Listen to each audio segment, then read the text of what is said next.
Dear students, എല്ലാവർക്കും Gyan India learning അക്കാഡമിയുടെ പുതിയൊരു സെഷനിലേക്ക് സ്വാഗതം. സോ നിങ്ങളെല്ലാവരും ഇന്ന് ക്ലാസ്സിന് റെഡി ആയിട്ടിരിക്കുന്നത് എന്തിനു വേണ്ടിയിട്ടാണ്? നമ്മൾ നേരത്തെ പറഞ്ഞിരുന്നത് പോലെ എല്ലാം പഠിച്ച് തുടങ്ങി കംപ്ലീറ്റ് ചെയ്തവർക്കും പഠിച്ച് ജസ്റ്റ് തുടങ്ങി ഒന്ന് സെറ്റായി വരുന്നവർക്കും കുറേയൊക്കെ നോക്കിയവർക്കുമൊക്കെ ഒരു കൺഫ്യൂഷൻ ഉണ്ടാകുന്നുണ്ട്. അപ്പോൾ നമ്മൾ പലതവണ പല സെഷൻസിലായിട്ട് ക്ലാരിഫിക്കേഷൻസ് കൊടുത്തിട്ടുണ്ടെങ്കിലും ഒരു പ്രോപ്പർ ഗൈഡൻസ് നമ്മുടെ എക്സാംസിന് വേണ്ടിയിട്ടല്ലേ, എക്സാംസിന് വേണ്ടിയിട്ട് അതിൻ്റെ ഇമ്പോർട്ടൻസിനെ കുറിച്ച്, വെയിറ്റേജസ്, മാർക്ക് ഡിസ്ട്രിബ്യൂഷനെ കുറിച്ച്, അതിനെക്കുറിച്ചൊക്കെ ഒരു പൂർണ്ണ ധാരണ അത് നിങ്ങൾക്കുണ്ടാവട്ടെ. അതിനുവേണ്ടി നമുക്കൊരു സെഷൻ വെക്കാമെന്ന് പറഞ്ഞിരുന്നു അല്ലേ. അപ്പോൾ ഇന്നത്തെ മെയിൻ ലക്ഷ്യം എന്ന് പറയുന്നത് നമ്മുടെ +1 ബയോളജിയുടെ ഇമ്പോർട്ടൻ്റ് ആയിട്ടുള്ള എക്സാമിന് എക്സ്പെക്റ്റ് ചെയ്യുന്ന ആ ഒരു വെയിറ്റേജും അതിൽ നിന്ന് ചോദിക്കാൻ സാധ്യതയുള്ള ഇമ്പോർട്ടൻസ് ഏരിയാസും, ക്വസ്റ്റ്യൻസ് ചോദിക്കാൻ സാധ്യതയുള്ള ഇമ്പോർട്ടൻ്റ് ആയിട്ടുള്ള ഏരിയാസും, പിന്നെ അതിൻ്റെ കൂടെ തന്നെ നമുക്ക് എല്ലാം സെറ്റാണെങ്കിലും എക്സാം എഴുതുമ്പോൾ ചെറിയ ചെറിയ പ്രശ്നങ്ങളൊക്കെ ഉണ്ടാവാൻ സാധ്യതയുണ്ട്. അപ്പോൾ എക്സാമിന് നമുക്ക് എങ്ങനെ നേടാം എന്നുള്ളതിൻ്റെ ഒരു സെഷൻ, അതായത് നമ്മുടെ കുറച്ച് അഡ്വൈസെന്നോ ടിപ്സെന്നോ എന്തുവേണമെങ്കിലും പറയാം, അങ്ങനെ ഒരു സെഷൻ ഇതെല്ലാം കൂടെ നമുക്ക് ഇൻക്ലൂഡ് ചെയ്തുകൊണ്ടാണ് ഇന്നത്തെ ഈ സെഷൻ നമ്മൾ പ്ലാൻ ചെയ്തിരിക്കുന്നത്. സോ നിങ്ങളെല്ലാവരും റെഡിയാണ്. അപ്പോൾ +1ൻ്റെ പോർഷൻസ് നമ്മൾ എന്ത് ചെയ്തിട്ടുണ്ട്, കംപ്ലീറ്റ് പഠിച്ചൊക്കെ തീർന്ന് ഫുൾ സെറ്റായിട്ട് കുറേ നാളായിട്ടുണ്ട്. നമ്മളെല്ലാവരും ഫുള്ളി പ്ലാൻഡുമാണ്. വാട്ട് എവർ ഇറ്റ് ഈസ്, നമുക്കിപ്പോഴത്തെ മെയിൻ പ്രശ്നം എന്താണ്, നമ്മുടെ കയ്യിൽ കുറച്ച് ക്ലാരിറ്റി വരുത്തേണ്ടതുണ്ട്. അപ്പോൾ നിങ്ങളുടെ കയ്യിൽ മുൻ വർഷത്തിലുള്ള വെയിറ്റേജും ഓരോ ചാപ്റ്റേഴ്സിൻ്റെയും ഇൻഡിവിജ്വൽ പോർഷൻസിൻ്റെയും ഒക്കെ വെയിറ്റേജും അതിൻ്റെ മാർക്ക് ഡിസ്ട്രിബ്യൂഷനും ഒക്കെ നിങ്ങളുടെ കയ്യിലുണ്ടാവും. എന്നാലും ഫൈനലി നമുക്ക് എന്ത് ചെയ്യാം, ഒന്ന് ക്ലാരിറ്റി വരുത്തി മുന്നോട്ട് പോവാം. അപ്പോൾ ഫസ്റ്റ് ഓഫ് ഓൾ പരീക്ഷ എഴുതാനായിട്ട് സന്നദ്ധരായിട്ടിരിക്കുന്ന ആൾക്കാരൊക്കെ ആണെങ്കിൽ വേറെ ഒന്നും തന്നെ ചെയ്യാനില്ല, നേരെ പോവുക, പരീക്ഷ എഴുതുക, സൂപ്പറായിട്ട് എഴുതിയിട്ട് ഫുൾ മാർക്ക് നമ്മുടെ 60 മാർക്സ് മേടിച്ചിട്ട് തിരിച്ചു വരിക. ഈ ഒരു ലക്ഷ്യമുള്ളൂ. അത് തന്നെയാണ് എല്ലാ കുട്ടികളുടെയും ലക്ഷ്യം. പക്ഷേ നമ്മൾ പഠിച്ച് കുറേയൊക്കെ പോർഷൻസ് കവർ ചെയ്തു, കുറേ പോർഷൻസ് എന്ത് ചെയ്തിട്ടുണ്ട്, മാറ്റി വെച്ചിട്ടുണ്ട്. ചിലരെന്ത് ചെയ്തു, ചില ചാപ്റ്റേഴ്സൊക്കെ നന്നായിട്ട് പഠിച്ച് കംപ്ലീറ്റും ചെയ്തിട്ടുണ്ട്, ചിലതൊക്കെ വിട്ടിരിക്കുകയാണ്. അത്ര എനിക്ക് കണ്ടിട്ട് തോന്നുന്നില്ല അല്ലേ, അത്ര ഇമ്പോർട്ടൻ്റ് ഉണ്ടോ എന്ന് തോന്നുന്നില്ല, അതുകൊണ്ട് മിസ്സേ ഞാൻ മാറ്റി വെച്ചേക്കുവാണ് എന്നൊക്കെ പറഞ്ഞിരിക്കുന്നവരെന്ത് ചെയ്യുക, ഒന്ന് ശ്രദ്ധിക്കുക. എല്ലാവരും ശ്രദ്ധിക്കുക. നിങ്ങൾ എന്ത് ചെയ്യുക, നമ്മുടെ പോർഷൻസിനെ നമ്മുടെ എക്സാം ഹാളിലേക്ക് പോകുമ്പോൾ എങ്ങനെയാണ് നമ്മൾ കൈകാര്യം ചെയ്യേണ്ടതെന്ന് നോക്കണം. പരീക്ഷ നിങ്ങൾ ഒരുപാട് എഴുതിയിട്ടുണ്ട്, പരീക്ഷയുടെ മാർക്കിൻ്റെ ഡിസ്ട്രിബ്യൂഷൻ നിങ്ങൾക്കറിയാം. അപ്പോൾ നമ്മുടെ പരീക്ഷയ്ക്ക് മെയിനായിട്ടും എത്ര മാർക്കാണ്? ഫസ്റ്റ് നമുക്ക് അവിടെ നിന്ന് തന്നെ തുടങ്ങാം അല്ലേ. നമുക്ക് 60 മാർക്കിൻ്റെ പരീക്ഷയാണ് എന്തെന്ന് പറയുന്നത് നമ്മുടെ ബയോളജി. അതിൽ 30 മാർക്ക് ബോട്ടണിക്കും 30 മാർക്ക് സുവോളജിക്കുമാണ്. ഒട്ടും പിണക്കണ്ട, ബോട്ടണിക്കും സുവോളജിക്കും 30 മാർക്ക് വെച്ച് തന്നെയാണ് നമ്മുടെ ഈ +1ൻ്റെ ബയോളജി എക്സാം എന്ത് ചെയ്തിരിക്കുന്നത്, പ്ലാൻ ചെയ്തിരിക്കുന്നത്. അപ്പോൾ സുവോളജിക്കും ബോട്ടണിക്കും ചാപ്റ്റേഴ്സ് കുറവോ കൂടുതലോ പിക്ക് ചെയ്ത് പോർഷൻസ് കൂടുതലോ പഠിക്കാനുള്ള കണ്ടൻറ്റ് കൂടുതലോ എന്ത് തന്നെ ആയാലും മാർക്ക് രണ്ടിനും 30 വെച്ചേ ഉള്ളൂ. ഇപ്പം പോർഷൻസ് കണ്ടാലും പഠിക്കുമ്പോഴും നമുക്കറിയാമല്ലേ, സുവോളജിയിൽ കുറച്ചധികം ഇമ്പോർട്ടൻറ്റ് സെഷൻസ് വരുന്നുണ്ട്. നമുക്കറിയാം +1ൻ്റെ സുവോളജി പോർഷൻസ് കുറച്ച്, +1ൻ്റെ മാത്രമല്ല +2ൻ്റെ ആണെങ്കിലും കുറച്ചധികം പോർഷൻസ് പ്രയോറിറ്റി ഏതിന് വരുന്നുണ്ട്, നമ്മുടെ +1ൻ്റെ സുവോളജി പോർഷൻസിന് വരുന്നുണ്ട്. എങ്കിൽ പോലും മാർക്ക് ഡിസ്ട്രിബ്യൂഷൻ എത്രയേ വരുന്നുള്ളൂ, 30 വരുന്നുള്ളൂ. സോ നിങ്ങൾ 2 സബ്ജക്റ്റിനും ഈക്വൽ ഇമ്പോർട്ടൻസ് കൊടുത്താലേ 60 മാർക്ക് കിട്ടത്തുള്ളൂ. ഓക്കെ ആണേ. അപ്പോൾ നമുക്ക് ഏകദേശം ഇടയ്ക്ക് 1-2 ചാപ്റ്റേഴ്സ് വിട്ട് കഴിഞ്ഞാൽ കൂടി നമുക്ക് ഏകദേശം 22ഓളം ചാപ്റ്റേഴ്സ് നമുക്ക് പഠിക്കാനുണ്ട് രണ്ടിലും കൂടെ. അതിൽ തന്നെ നമ്മുടെ ഫസ്റ്റ് വരുന്ന ബോട്ടണി അല്ലേ, ബോട്ടണിയല്ല ഫസ്റ്റ് നമ്മുടെ യൂണിറ്റ്സിൻ്റെ ഡിസ്ട്രിബ്യൂഷൻ എടുക്കുമ്പോൾ ഈ മെയിനായിട്ടും ഈ 5 യൂണിറ്റ്സാണ് നമുക്ക് എവിടെ പഠിക്കാനുള്ളത്, നമ്മുടെ ബയോളജിക്കകത്ത് പഠിക്കാനുള്ളത്. അതിൻ്റെ first unit diversity of living organisms ആയിരുന്നു. നിങ്ങളുടെ ടെക്സ്റ്റ് ബുക്സ് ഒക്കെ മറിച്ച് നോക്കുന്നവരാണ്, അതിൻ്റെ A to Z പഠിച്ച് വെച്ചിരിക്കുന്നവരാണ്. എന്നാലും നിങ്ങളൊന്ന് വിലയിരുത്തി നോക്കുക, ഞാൻ ഇതൊക്കെ നോക്കിയോ. ഓക്കെ, അപ്പോൾ ഡൈവേഴ്സിറ്റി ഓഫ് ലിവിങ് ഓർഗാനിസംസ് ആണ്. Structural organisation plants and animals ഉണ്ട്, സെൽ സ്ട്രക്ചർ ആൻഡ് ഫംഗ്ഷൻ പഠിക്കാനുണ്ടായിരുന്നു, പ്ലാന്റ് ഫിസിയോളജി പഠിക്കാനുണ്ടായിരുന്നു, ഹ്യൂമൻ ഫിസിയോളജി പഠിക്കാനുണ്ടായിരുന്നു. എന്തിനാണ് നമ്മൾ ഇങ്ങനെയൊക്കെ ഡിവൈഡ് ചെയ്ത് പഠിക്കുന്നതെന്നറിയോ? ഉറപ്പായിട്ടും 12th നമ്മൾ എടുക്കുന്ന, ഇപ്പോൾ ചിലരെന്ത് ചെയ്യും, ഈ ഒരു ബയോളജി പഠിച്ചു കഴിഞ്ഞതിന് ശേഷം ബോട്ടണി എടുത്ത് പോകുന്നവരുണ്ട്, സുവോളജി എടുത്ത് പോകുന്നവരുണ്ട്, ബയോടെക്നോളജി എടുത്ത് പോകുന്നവരുണ്ട്. ഏതാണോ നിങ്ങളുടെ പ്രൊഫഷണൽ കോഴ്സായിട്ട് നിങ്ങൾ തീരുമാനിച്ച് പോകുന്നത് അവർ അതിന് പോകുന്നു. അപ്പം നമ്മുടെ സയൻസ് സബ്ജക്റ്റിന് പോകുന്നവർക്ക് അങ്ങനെ പോകാം പറയുന്നത്. അപ്പോൾ ഇതെല്ലാം കവർ ചെയ്താൽ മാത്രമേ നമുക്ക് ബേസ് കിട്ടത്തുള്ളൂ അല്ലേ. അപ്പം നമ്മളിവിടെ എന്ത് ചെയ്തു, ഇതിനകത്ത് തന്നെ ബോട്ടണിയിൽ നിന്ന് സുവോളജിയിൽ നിന്ന് സ്പ്ലിറ്റ് ചെയ്തു. അതുകൊണ്ടാണ് ഫിസിയോളജിയും പ്ലാന്റ് ഫിസിയോളജിയായിട്ട് അനിമൽ ഫിസിയോളജിയായിട്ടൊക്കെ എന്ത് വരുന്നത്, സ്പ്ലിറ്റ് ഇപ്പോൾ വരുന്നത്. അപ്പോൾ നമ്മുടെ 5 യൂണിറ്റിലായിട്ട് നമ്മൾ കുറേയധികം ചാപ്റ്റേഴ്സ് പഠിച്ചു. അതിൽ ആദ്യം നമുക്ക് ഏത് സെഷൻ എവിടെ നിന്ന് സ്റ്റാർട്ട് ചെയ്യാം? നമ്മുടെ ബോട്ടണി സെഷനിൽ നിന്ന് സ്റ്റാർട്ട് ചെയ്യാം. ബോട്ടണിയിൽ ഇപ്പോൾ നിങ്ങളടുത്ത് പറയാനുള്ളത്, ബോട്ടണി നിങ്ങളെല്ലാം പഠിച്ചു തീർന്നിരിക്കുവാണോ? ആണ്. അപ്പോൾ ഫുള്ള് നമ്മൾ പഠിച്ചു കഴിഞ്ഞു. ആൾറെഡി നമ്മൾ ഇനി പഠിക്കാനായിട്ട് തയ്യാറായിരിക്കുന്നവരല്ല, ഏകദേശം പഠിച്ചു കഴിഞ്ഞവരാണ്. കുറച്ച് പേരൊക്കെ ഒന്ന് ഓടിച്ച് തീർത്തുകൊണ്ടിരിക്കുന്ന തിരക്കിലുമായിരിക്കാം. അപ്പോൾ ഓരോ ചാപ്റ്റേഴ്സിനും നിങ്ങൾ കുറച്ച് ഇമ്പോർട്ടൻസ് കൊടുത്തിട്ടുണ്ട്, നിങ്ങൾ പഠിച്ചിട്ടുമുണ്ട്. നിങ്ങൾക്ക് അറിയാമായിരുന്നു എങ്ങനെയായിരിക്കും വരിക ക്വസ്റ്റ്യൻ പാറ്റേൺ. നമ്മൾ 20 മുതൽ 22 മുതലുള്ള 21 മുതലുള്ള ക്വസ്റ്റ്യൻസ് നമ്മൾ നോക്കിയപ്പോൾ നമുക്കറിയാമല്ലോ എങ്ങനെയാണ് ആ പാറ്റേൺസ് ഒക്കെ വരുന്നതെന്ന്, ഏത് പോർഷനിൽ നിന്നാണ് കൂടുതൽ ചോദിക്കുന്നതെന്ന്. എങ്കിൽ പോലും ചില ചാപ്റ്റേഴ്സ് നമ്മൾ എന്ത് ചെയ്തു, അയ്യോ ഇത് ഞാൻ അത്ര നന്നായിട്ട് പഠിച്ചില്ല എന്ന് തോന്നിയിട്ടുണ്ടെങ്കിൽ നമുക്ക് അത് പഠിക്കാനുള്ളൊരു വഴിയാണ് നമ്മൾ അതിൻ്റെ വെയിറ്റേജ് നോക്കുന്നത്, മാർക്കിൻ്റെ ഡിസ്ട്രിബ്യൂഷൻ വെയിറ്റേജ് നമ്മളൊന്ന് ചെക്ക് ചെയ്യുന്നത്. അപ്പോൾ നമ്മുടെ ബോട്ടണിയിലെ ഫസ്റ്റ് ചാപ്റ്റർ ഏതായിരുന്നു? ബയോളജിക്കൽ ക്ലാസിഫിക്കേഷൻ ആയിരുന്നു നമ്മൾ പഠിച്ചത്. അതിന് നമ്മൾ എക്സ്പെക്ട് ചെയ്യുന്ന മാർക്ക് എത്രയാണ്? 3 മാർക്ക് അതിൽ നിന്ന് എക്സ്പെക്ട് ചെയ്യുന്നുണ്ട്. ബയോളജിക്കൽ ക്ലാസിഫിക്കേഷൻ നമുക്കറിയാം, ഇതുപോലെയാണ് നമ്മൾ സോളജിയിൽ ഏകദേശം അടുപ്പിച്ച് നമ്മളൊരെണ്ണം പഠിക്കുന്നുണ്ട്. ലിവിങ് വേൾഡ് കഴിഞ്ഞ് അല്ലേ, ലിവിങ് വേൾഡ് കഴിഞ്ഞാണ് ശരിക്കും പറഞ്ഞ് എങ്ങോട്ട് കയറേണ്ടത്? ബയോളജിക്കൽ ക്ലാസിഫിക്കേഷനിൽ. അപ്പം നമ്മുടെ ഡിസ്ട്രിബ്യൂഷൻ, 5 കിങ്ഡം ക്ലാസിഫിക്കേഷനും അതിൻ്റെ പാറ്റേൺസും അവരുടെ ഫീച്ചേഴ്സും ഒക്കെ നമ്മൾ എന്ത് ചെയ്യുന്നുണ്ട്? ഡീറ്റെയിൽ ചെയ്ത് നോക്കുന്നുണ്ട്. അതെല്ലാം ഇമ്പോർട്ടൻ്റ് ആണ്. അപ്പോൾ എത്ര മാർക്കാണ് പക്ഷേ ചാപ്റ്ററിന് മൊത്തത്തിൽ കൊടുത്തിരിക്കുന്നത്? 3 മാർക്കാണ്. ഓക്കെ ആണോ? അപ്പോൾ 3 മാർക്ക് കിട്ടിയിരിക്കുന്ന സെഷനാണ് ബയോളജിക്കൽ ക്ലാസിഫിക്കേഷൻ. നമ്മുടെ രണ്ടാമത്തെ ചാപ്റ്ററായ പ്ലാൻ കിങ്ഡം, അതിനും എത്ര മാർക്കാണുള്ളത്? 3 മാർക്കാണുള്ളത്. 3 മാർക്ക് ഡിസ്ട്രിബ്യൂഷനാണ് ഒന്നാമത്തെയും രണ്ടാമത്തെയും ചാപ്റ്റേഴ്സിന് കൊടുത്തിരിക്കുന്നത്. ഓക്കെ, ബയോളജിക്കൽ ക്ലാസിഫിക്കേഷൻ ഉണ്ട്, പ്ലാൻ കിങ്ഡം ക്ലാസിഫിക്കേഷൻ ഉണ്ട്. അതായത് 3 മാർക്കിന് തന്നെ ചോദിക്കുമെന്നല്ല ഈ പറയുന്നത്, 1 മുതൽ 3 മാർക്ക് വരെ ഇതിനകത്ത് ഇൻക്ലൂഡഡ് ആവാം. ഇപ്പോൾ ഇതിനകത്ത് 5 എന്ന് പറഞ്ഞു കഴിഞ്ഞാൽ 1 to 5 ആണ്. പക്ഷേ ചില ചാപ്റ്റേഴ്സ് 5 എന്ന് പറഞ്ഞാൽ ചിലപ്പോൾ 5ൽ കൂടുതൽ ചോദിക്കും, കാരണം അത്ര ഇമ്പോർട്ടൻസ് ഉള്ള ചാപ്റ്റേഴ്സും ഉണ്ട്. അത് നമുക്ക് പറയാം. അപ്പോൾ നമ്മുടെ ആദ്യത്തെ 2 ചാപ്റ്റേഴ്സിൻ്റെ ഒരു ധാരണ നിങ്ങൾക്ക് കിട്ടിയല്ലോ. 3 മാർക്കാണ് ചോദിക്കുന്നത്. പ്ലാൻ കിങ്ഡത്തെക്കുറിച്ചും അതിൻ്റെ ക്ലാസിഫിക്കേഷനെ കുറിച്ചും എന്ത് ചെയ്യണം? വ്യക്തമായി പഠിക്കണം. പഠിക്കുമ്പോൾ ശ്രദ്ധിക്കേണ്ട കാര്യം എന്താണ്?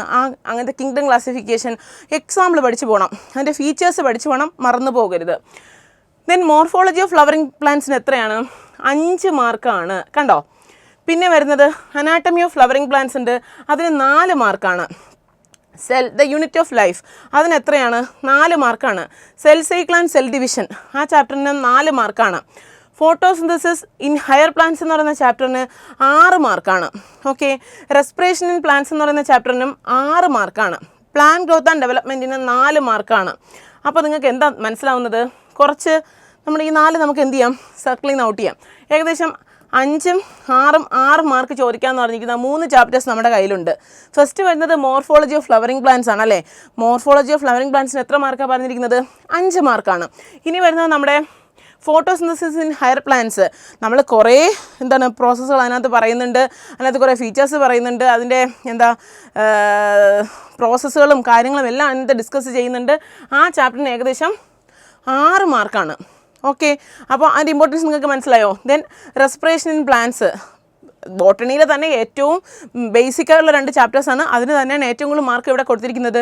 നമ്മുടെ പാഠ്യപദ്ധതി പ്രകാരം അവർ തീരുമാനിച്ചിരിക്കുന്നത്, ഇത്രയും നൽകാം എന്ന് തീരുമാനിച്ചിരിക്കുന്നത്. സോ ആ 3 ചാപ്റ്ററും നിങ്ങൾ കുറച്ച് എനിക്കറിയാം, നന്നായിട്ട് പഠിച്ചതാണ്, കാരണം നമ്മൾ ഒരുപാട് തന്നെ റിപ്പീറ്റ് ചെയ്ത് പഠിച്ച ചാപ്റ്റേഴ്സാണ്, ഇമ്പോർട്ടൻ്റ് ആണെന്ന് പറഞ്ഞതാണ്. എങ്കിൽ പോലും എനിക്കറിയാമല്ലോ, ഈ ചാപ്റ്ററൊക്കെ എനിക്കറിയാമല്ലോ, ഇനി അത്രയും ഒത്തിരിയും കുറേ സമയം ഞാൻ കൊടുക്കണോ എന്നൊക്കെ കരുതി ജസ്റ്റ് ഒന്ന് മാറ്റി വെച്ചവർ എന്ത് ചെയ്യുക? റിവൈസ് ചെയ്യുക. അപ്പോൾ ഈ ബോട്ടണിയിലെ ഓരോ ചാപ്റ്റേഴ്സിൻ്റെയും അതിൻ്റെ മാർക്കിൻ്റെയും ഡിസ്ട്രിബ്യൂഷൻ മനസ്സിലായെങ്കിൽ നിങ്ങൾ എന്ത് ചെയ്യുക? എവിടെയെങ്കിലും നിങ്ങൾക്ക് കുറച്ച് ഒരു ക്ലാരിറ്റി വരുത്താനുണ്ട്, കുറച്ചും കൂടെ നന്നായിട്ട് ഇമ്പ്രൂവ് ചെയ്യണം എന്നുണ്ടെങ്കിൽ അതിന് നിങ്ങൾ വേണ്ടി ആ ഒരു സെഷന് വേണ്ടി നിങ്ങൾ എന്ത് ചെയ്യുക? കുറച്ച് ടൈം കണ്ടെത്തുക, ഒന്ന് റിവൈസ് ചെയ്യുക. കംപ്ലീറ്റ്ലി ആർക്കും പഠിക്കാനുണ്ടാവില്ല, ബിക്കോസ് അതൊക്കെ നമ്മൾ തീർത്തു. ജസ്റ്റ് എവിടെയെങ്കിലും ഒരു റിവിഷൻ എക്സ്ട്രാ വേണം ഈ മാർക്ക് അനുസരിച്ച് എന്ന് വേണമെന്നുള്ളവർ എന്ത് ചെയ്യുക? നന്നായിട്ട് ഒന്നുകൂടെ നോക്കുക, റിവൈസ് ചെയ്യുക. ഓക്കെ ആണോ? അപ്പോൾ ഇത് ഏത് സെഷനാണ്? ഇത് നമ്മുടെ ബോട്ടണിയിലെ സെഷനാണ്. ഓക്കെ അല്ലേ? ഇനി നമുക്ക് ഏതാ നോക്കാനുള്ളത്? നമ്മുടെ സോളജി പോർഷൻസ് ആണ്. നമുക്ക് നോക്കാമോ? നമ്മുടെ സോളജി പോർഷൻസ് നമുക്ക് നോക്കാം. അടുത്തത് നമ്മുടെ സോളജിയാണ്. സോളജിയിൽ നമുക്കറിയാം, നേരത്തെ പോലെ തന്നെ നമ്മുടെ ബയോളജി ക്ലാസിഫിക്കേഷന് മുന്നേ നമ്മൾ പഠിച്ച ചാപ്റ്റർ ഏതാണ്? ദ ലിവിങ് വേൾഡ് അല്ലേ. ദ ലിവിങ് വേൾഡ് പഠിച്ചപ്പോൾ പറഞ്ഞു, അതിനകത്തുനിന്ന് സത്യം പറഞ്ഞു കഴിഞ്ഞാൽ നമ്മളിപ്പോൾ പറഞ്ഞിരിക്കുന്ന ഡിസ്ട്രിബ്യൂഷൻ എത്രയാണ്? മാർക്ക് ഡിസ്ട്രിബ്യൂഷൻ നിലവിൽ പറഞ്ഞിരിക്കുന്നത് 2 മാർക്കാണ്. ശരിക്കും അതിന് 1 മാർക്കിനൊക്കെ ചിലപ്പോൾ ചോദിക്കത്തുള്ളൂ. കാരണം ജസ്റ്റ് അതിനകത്ത് എന്താണ് നമ്മൾ ആകെ പഠിച്ചത്? ബൈനോമിയൽ നോമൻക്ലേച്ചറും അതില്ലെങ്കിൽ ഒരു സ്പീഷീസിൻ്റെ പേര് തന്നിട്ട് ഇത് അതാണോ എന്ന് കൺഫേം ചെയ്യാൻ കഴിഞ്ഞോണൊക്കെ നമ്മുടെ മാൻജിഫെറ ഇൻഡിക്ക ചോദിച്ചതുപോലെ അല്ലേ. അങ്ങനെ ഡ്രോസോഫിലോ ഏതെങ്കിലും ഒരു സയൻറ്റിഫിക് നെയിം ചോദിക്കാനോ ബൈനോമിയൽ നോമൻക്ലേച്ചർ ചോദിക്കാനോ അല്ലെങ്കിൽ ഈവൻ നമുക്ക് ബയോഡൈവേഴ്സിറ്റി എന്താണെന്ന് ചോദിക്കാം. അങ്ങനത്തെ കുഞ്ഞു കുഞ്ഞു സെഷൻസേ ഉള്ളൂ. പക്ഷേ എന്താണ് നമുക്ക് ചാപ്റ്റർ വിടാൻ പറ്റുമോ? ഇല്ല. ബിക്കോസ് അത് നമുക്ക് നമ്മുടെ എക്സാമിൻ്റെ പോർഷൻസിനകത്ത് ഇൻക്ലൂഡഡ് ആയിട്ടുള്ള ചാപ്റ്ററാണ് first chapter the living world സുവോളജിയിൽ അല്ലേ. അപ്പോൾ നമുക്കത് വിടാൻ പറ്റത്തില്ല. നിങ്ങളത് പ്രിപ്പയർ ചെയ്യാൻ ശരിക്കും ഞാൻ പലതവണയും പറഞ്ഞിട്ടുണ്ട്, ഈ ചാപ്റ്ററൊക്കെ പ്രിപ്പയർ ചെയ്യാൻ കൂടിപ്പോയാൽ ഒരു ഹാഫ് ആൻ അവർ ഇനി എടുക്കാൻ പാടുള്ളൂ. Maximum 15 minutes. അതിൻ്റെ മാക്സിമം എന്നല്ല, നിങ്ങളുടെ പറ്റുന്നവരാണെങ്കിൽ എന്ത് ചെയ്യുക, 15 മിനിറ്റ്സിൽ വൈൻഡ് അപ്പ് ചെയ്യുക. തീരാൻ പറ്റാത്തവർക്ക് മാക്സിമം ഒരു അരമണിക്കൂർ. അതിനപ്പുറം ആരും ഈ ചാപ്റ്റർ പ്രിപ്പയർ ചെയ്യുന്നതിന് വേണ്ടിയിട്ട് എന്ത് ചെയ്യരുത്, ടൈം എടുക്കരുത്. റിവൈസ്ഡ് നോട്ട്സ് കയ്യിലുണ്ടാവും ഈച്ച് ചാപ്റ്റേഴ്സിൻ്റെയും. ബോട്ടണി ആയാലും സുവോളജി ആയാലും നിങ്ങളുടെ കയ്യിൽ എന്തുണ്ട്, നോട്ട്സ് ഉണ്ട്. അത് ജസ്റ്റ് ഒന്ന് മറിച്ച് നോക്കാനുള്ള ടൈം പോലും 15 മിനിറ്റ് കൂടുതൽ ഈ ഒരു ചാപ്റ്റർ എടുക്കുന്നത് നിങ്ങൾക്ക് നഷ്ടമാണ്. നിങ്ങളുടെ ടൈം, നിങ്ങളുടെ ഓരോ മിനിറ്റും വളരെയധികം വിലപ്പെട്ടതാണ്. അത് കളയരുത്. സോ ദ ലിവിങ് വേൾഡിൽ നിന്ന് 2 മാർക്കിനെ ചോദിക്കുള്ളൂ. അപ്പം ദേ കിടക്കുന്നു നമ്മുടെ അനിമൽ കിങ്ഡം. അനിമൽ കിങ്ഡം ഏകദേശം 7 മാർക്കെന്നാണ് നിലവിൽ പറയുന്നത്. 5 മാർക്ക് മുതൽ 7 മാർക്ക് വരെ. ഓക്കെ, ചിലപ്പോൾ 9 മാർക്കിന് ചോദിക്കാമെന്നും പറയപ്പെടുന്നുണ്ട്. ഒരു അപ്രോക്സിമേറ്റ് നമുക്ക് 7 മാർക്സാണ് നമുക്ക് എന്ത് ചെയ്യാൻ പറ്റുന്നത്, ഒന്ന് ഫിക്സ് ചെയ്യാൻ പറ്റുന്നത് ഒരു 7 മാർക്സാണ്. എത്രയാണ്? 7 മാർക്ക്. അപ്പോൾ നമ്മുടെ അനിമൽ കിങ്ഡം എന്ന് പറയുന്ന ചാപ്റ്റർ നിങ്ങൾ പഠിച്ചപ്പോൾ ആ കംപ്ലീറ്റ് 11 ഫൈലംസും അതിൻ്റെ ഫീച്ചേഴ്സും ആ പറഞ്ഞ കാര്യങ്ങളെല്ലാം തന്നെ എന്ത് ചെയ്യുക, വിത്ത് എക്സാമ്പിൾ നിങ്ങൾ എന്ത് ചെയ്യണം, മനസ്സിലാക്കി വെച്ചേക്കണം. മറന്നു പോകരുത്. Very important. തിരിഞ്ഞും പോകരുത്. സീലൻഡ്രേറ്റേഡതാണോ, ഇത് ടിനോഫോറേറ്റതാണോ, എക്കനോഡെമേറ്റേഡതാണോ, മൊളുസ്കേഡതാണോ, അങ്ങനെ ആ ഒരു തിരിവ് എന്ത് ചെയ്യരുത്, ഇവിടെ നിങ്ങൾക്ക് വരരുത്, തിരിഞ്ഞു പോകരുത്. ഓക്കെ ആണോ? ദെൻ ബയോമോളിക്യൂൾസ് എന്ന് പറയുന്ന ചാപ്റ്ററിന് നിങ്ങൾക്ക് 5 മാർക്കിൻ്റെ ഇമ്പോർട്ടൻസ് ഉണ്ട്. അപ്പോൾ നമ്മുടെ അനിമൽ കിങ്ഡം നമ്മൾ 7 മാർക്കിൽ പറഞ്ഞു. അതുപോലെ തന്നെ ഇമ്പോർട്ടൻസ് ഉള്ളൊരു ചാപ്റ്ററാണ് നമ്മുടെ ബയോമോളിക്യൂൾസ്. നമ്മുടെ DNA RNA പ്ലസ് നമ്മുടെ പ്രോട്ടീൻസ്, ലിപ്പിഡ്സ്, നമ്മൾ പഠിച്ച ആ ഒരു എൻസൈമിൻ്റെ റിയാക്ഷൻസ്, ഇതെല്ലാം കൂടെ ചേർത്ത് നിങ്ങൾക്കൊരു 5 മാർക്കിന് ചോദിക്കാൻ സാധ്യതയുള്ളൊരു ചാപ്റ്ററാണ് biomolecules. Then breathing and exchange of gases 3 മാർക്കേ ഇവിടെ ഇട്ടിട്ടുള്ളൂ. Breathing and exchange of gases. ഇനി ഒരു കാര്യം കൂടെ പറയാം, അതൊന്നിച്ച് പറയാം. Okay, body fluids and circulation അത് 5 മാർക്കിനുണ്ട്. Body fluids. ഇനി excretory products and their elimination അതും വെറും 3 മാർക്കിനായിട്ടുള്ളൂ. ഈ 2 ചാപ്റ്ററും കണ്ടോ, ഇത് 3 മാർക്കിനായിട്ടുള്ളൂ. ബ്രീത്തിങ് ആൻഡ് എക്സ്ചേഞ്ച് ഓഫ് ഗ്യാസസും എക്സ്ക്രീറ്ററി പ്രോഡക്ട്സ് ആൻഡ് ദെയർ എലിമിനേഷനും. എന്താണ് ആ ചാപ്റ്ററിൻ്റെ പ്രത്യേകത? വെറും 3 മാർക്ക് ഇട്ടിട്ടുള്ളൂ. പക്ഷേ പ്രശ്നം എന്താ, നമ്മുടെ പാറ്റേണിൽ, ക്വസ്റ്റ്യൻ പാറ്റേണിൽ ഏറ്റവും കൂടുതൽ മാർക്ക് ചോദിക്കാൻ സാധ്യതയുള്ള ഒരു പാറ്റേൺ സെഷനാണ് ഇത്. നമ്മുടെ ലാസ്റ്റ് വരുന്ന 50% പാറ്റേൺസ് വരുന്ന 50% പാറ്റേൺ വരുന്ന നമ്മുടെ short answer essay type question answer സെഷനിൽ നിന്ന് ക്വസ്റ്റ്യൻ വരുന്ന 2 ചാപ്റ്റേഴ്സാണ്. ട്രാൻസ്പോർട്ട് ഓഫ് ഗ്യാസസ് ചോദിക്കാം. നമ്മുടെ കിഡ്നീസിൻ്റെ എലിമിനേഷൻ എന്ന് പറഞ്ഞ ചാപ്റ്റർ, അതായത് excretory products and their elimination എന്ന് പറഞ്ഞ ചാപ്റ്ററിൽ നിന്ന് അവരുടെ ആ 3 മെക്കാനിസംസ്. അപ്പോൾ ഈ ചാപ്റ്ററിൻ്റെ പ്രത്യേകത 3 മാർക്കിനല്ലേ ചോദിക്കുള്ളൂ. മിസ്സ് പറഞ്ഞ് 3 മാർക്കിനെ ചോദിക്കുള്ളൂ. ഏതെങ്കിലും 3 ക്വസ്റ്റ്യൻ ചുമ്മാ ചോദിക്കുന്നതല്ല. ആ ചാപ്റ്ററിൽ നിന്ന് ചോദിക്കുന്ന പറഞ്ഞാൽ 3 ക്വസ്റ്റ്യൻ ഉറപ്പായിട്ട് നിങ്ങൾ എവിടെ പ്രതീക്ഷിക്കണം, നമ്മുടെ എക്സാമിൻ്റെ മേജർ ഏരിയയിൽ വരുന്ന 50% വലിയ സെഷനിലേക്ക് വരുന്ന ക്വസ്റ്റ്യൻസ് ആയിരിക്കും ഈ ചാപ്റ്ററിൽ നിന്ന് ചോദിക്കുന്നത്. മറന്നു പോകരുത്. ബയോമോളിക്യൂൾസിന് 5 മാർക്ക് ഡിസ്ട്രിബ്യൂഷൻ ഉണ്ടെങ്കിൽ പോലും അത് നമ്മുടെ MCQ സെക്ഷൻ 20%-ലും 30% സെഷനിലും കയറിയതിന് ശേഷം മറ്റേലോട്ട് വരാൻ അത്ര സാധ്യത കുറവാണ്. കാരണം കൂടിപ്പോയാൽ നമ്മുടെ ലാക്ക് ഓപ്രോണിൻ്റെ നമ്മുടെ സ്ട്രക്ചറൊക്കെ, DNA സ്ട്രക്ചറും ആ വക കാര്യങ്ങളൊക്കെ വന്നിട്ട്, അല്ലെങ്കിൽ അവരുടെ ബേസസിൻ്റെയോ അങ്ങനത്തെ ക്വസ്റ്റ്യൻസിലേക്ക് പോകുമെന്നല്ലാണ്ട് ഒരു കഥ എഴുതാനായിട്ട് നമുക്ക് ഉണ്ടാവില്ല. പക്ഷേ ഇതങ്ങനെയല്ല. നിങ്ങൾ എന്ത് ചെയ്യുക, ആ പോയിൻറ്റ്സ് ഓർത്ത് വെച്ച് നന്നായിട്ട് ഇലാബറേറ്റ് ചെയ്ത് എഴുതേണ്ടി വരും. സോ ആ ചാപ്റ്ററിന് 3 മാർക്കേ ഉള്ളൂ എന്ന് കരുതി കുറച്ച് കളയരുത്. വലിയ ക്വസ്റ്റ്യൻസ് ചോദിക്കുന്നത് അതിൽ നിന്നായിരിക്കും. ഞാൻ പറഞ്ഞ ആ പോയിൻറ്റ് നിങ്ങൾ ക്ലിയർ ആണോ? ഓക്കെ അല്ലേ? ദെൻ വരുന്നത് നമ്മുടെ ലോക്കോമോഷൻ ആൻഡ് മൂവ്മെൻറ്റ് 2 മാർക്കിനേ ഉള്ളൂ. അതും ഈ ലിവിങ് വേൾഡ് പറഞ്ഞതുപോലെയാണ്. ലോക്കോമോഷൻ ആൻഡ് മൂവ്മെൻറ്റിന് ചോദിക്കുന്ന ക്വസ്റ്റ്യൻസും കുറച്ച് സിമ്പിൾ ക്വസ്റ്റ്യൻസ് ആയിരിക്കും. ഓക്കെ, ന്യൂറൽ കൺട്രോൾ ആൻഡ് കോർഡിനേഷൻ്റെ 5 മാർക്കുണ്ട്. കെമിക്കൽ കോർഡിനേഷൻ ആൻഡ് ഇൻ്റഗ്രേഷൻ ദേ വരുന്നു നമ്മുടെ 6 മാർക്ക് സെഷൻ. അപ്പോൾ അനിമൽ കിങ്ഡം, ബയോമോളിക്യൂൾസ്, അത് കഴിഞ്ഞാൽ പ്രയോറിറ്റി കൊടുക്കേണ്ടത് കെമിക്കൽ കോർഡിനേഷൻ ആൻഡ് ഇൻ്റഗ്രേഷനാണ്. നമ്മൾ എന്തൊക്കെ പഠിച്ചു? നമ്മുടെ ഗ്ലാൻസിനെ കുറിച്ചെല്ലാം പഠിച്ചല്ലേ, എൻഡോക്രൈൻ ഗ്ലാൻസിനെ കുറിച്ചെല്ലാം പഠിച്ചു, അതിൻ്റെ സെക്രീഷൻസ് പഠിച്ചു, അതെവിടെ പോയി എന്തൊക്കെ ഉണ്ടാക്കുന്നു, അതിൻ്റെ അസുഖങ്ങൾ എന്തൊക്കെയാണ്, ഓർക്കുന്നുണ്ടോ നിങ്ങൾ? അപ്പോൾ ഈ ചാപ്റ്ററും കൂടെ എന്ത് ചെയ്യണം, അത്രയും ഇമ്പോർട്ടൻസ് കൊടുത്ത് പഠിക്കണം. അപ്പോൾ നേരത്തെ പറഞ്ഞതുപോലെ നമുക്കറിയാം ഇന്ന ക്വസ്റ്റ്യൻ നമുക്ക് ഷോർട്ട് ആൻസർ ക്വസ്റ്റ്യൻ ആയിട്ട് ചോദിക്കും. ഈ ക്വസ്റ്റ്യൻ നമുക്ക് 50% ഇമ്പോർട്ടൻസിൽ ചോദിക്കുമെന്ന് നമുക്കറിയാം. അപ്പോൾ ആ ലെവലിൽ തന്നെ നിങ്ങൾ എന്ത് ചെയ്യണം, പഠിച്ച് മുന്നോട്ട് പോകണം. മാർക്കിൻ്റെ ഡിസ്ട്രിബ്യൂഷൻ നിങ്ങൾക്ക് ഏകദേശം ധാരണ കിട്ടിയില്ലേ? 2 ബോട്ടണി ആണെങ്കിലും സുവോളജി ആണെങ്കിലും. ഓക്കെ ആണോ?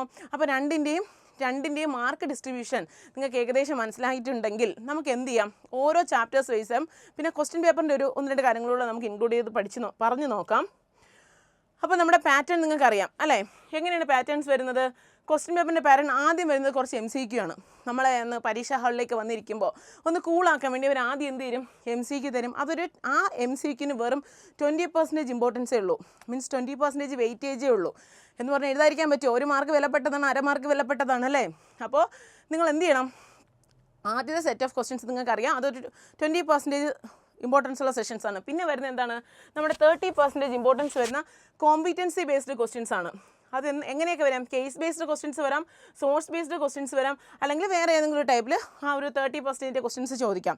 ലാസ്റ്റ് മെജോറിറ്റി വരുന്നത് നമ്മുടെ 50% ക്വസ്റ്റ്യൻസ് എവിടെ നിന്നാണ്, ഷോർട്ട് ആൻസർ അല്ലെങ്കിൽ ലോങ് ആൻസർ ടൈപ്പ് ക്വസ്റ്റ്യൻസ് ആണ്. അതാണ് ഞാൻ നേരത്തെ പറഞ്ഞ നമ്മുടെ സുവോളജിയിൽ ട്രാൻസ്പോർട്ട് ഓഫ് ഗ്യാസസും നമ്മുടെ കിഡ്നിയുടെ ആ ഒരു 3 സെറ്റ് ഓഫ് ക്വസ്റ്റ്യൻസും ഒക്കെ ചോദിക്കുന്ന ആ ഒരു സെഷൻസ് എന്നൊക്കെ പറയുന്നത് എന്താണ്, കുറച്ച് short answer long answer type ക്വസ്റ്റ്യൻസിൽ 50% ചോദിക്കാൻ ചാൻസ് ഉള്ള ചാപ്റ്റേഴ്സ് എന്ന് പറഞ്ഞില്ലേ.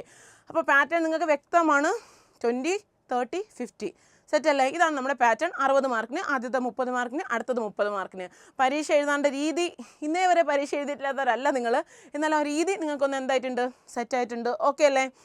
അപ്പോൾ നമ്മുടെ ഇൻഡിവിജ്വൽ ഓരോ ചാപ്റ്റേഴ്സും അതിൽ നിന്ന് നമുക്ക് മെയിനായിട്ടും പഠിക്കേണ്ട കുറച്ച് പോയിൻറ്റ്സും ഈ പോർഷൻസ് കുറച്ച് നന്നായിട്ട് നോക്കണം, അല്ലെങ്കിൽ ഈ പോർഷൻസ് നമുക്ക് എന്ത് ചെയ്യണം, ഒരു വിട്ടു പോയിട്ടുണ്ടെങ്കിൽ അതൊന്നുകൂടെ ഒന്ന് നോക്കണം എന്ന് നമ്മൾ ഉറപ്പിക്കുന്ന കുറച്ച് കാര്യങ്ങളാണ് പറയുന്നത്.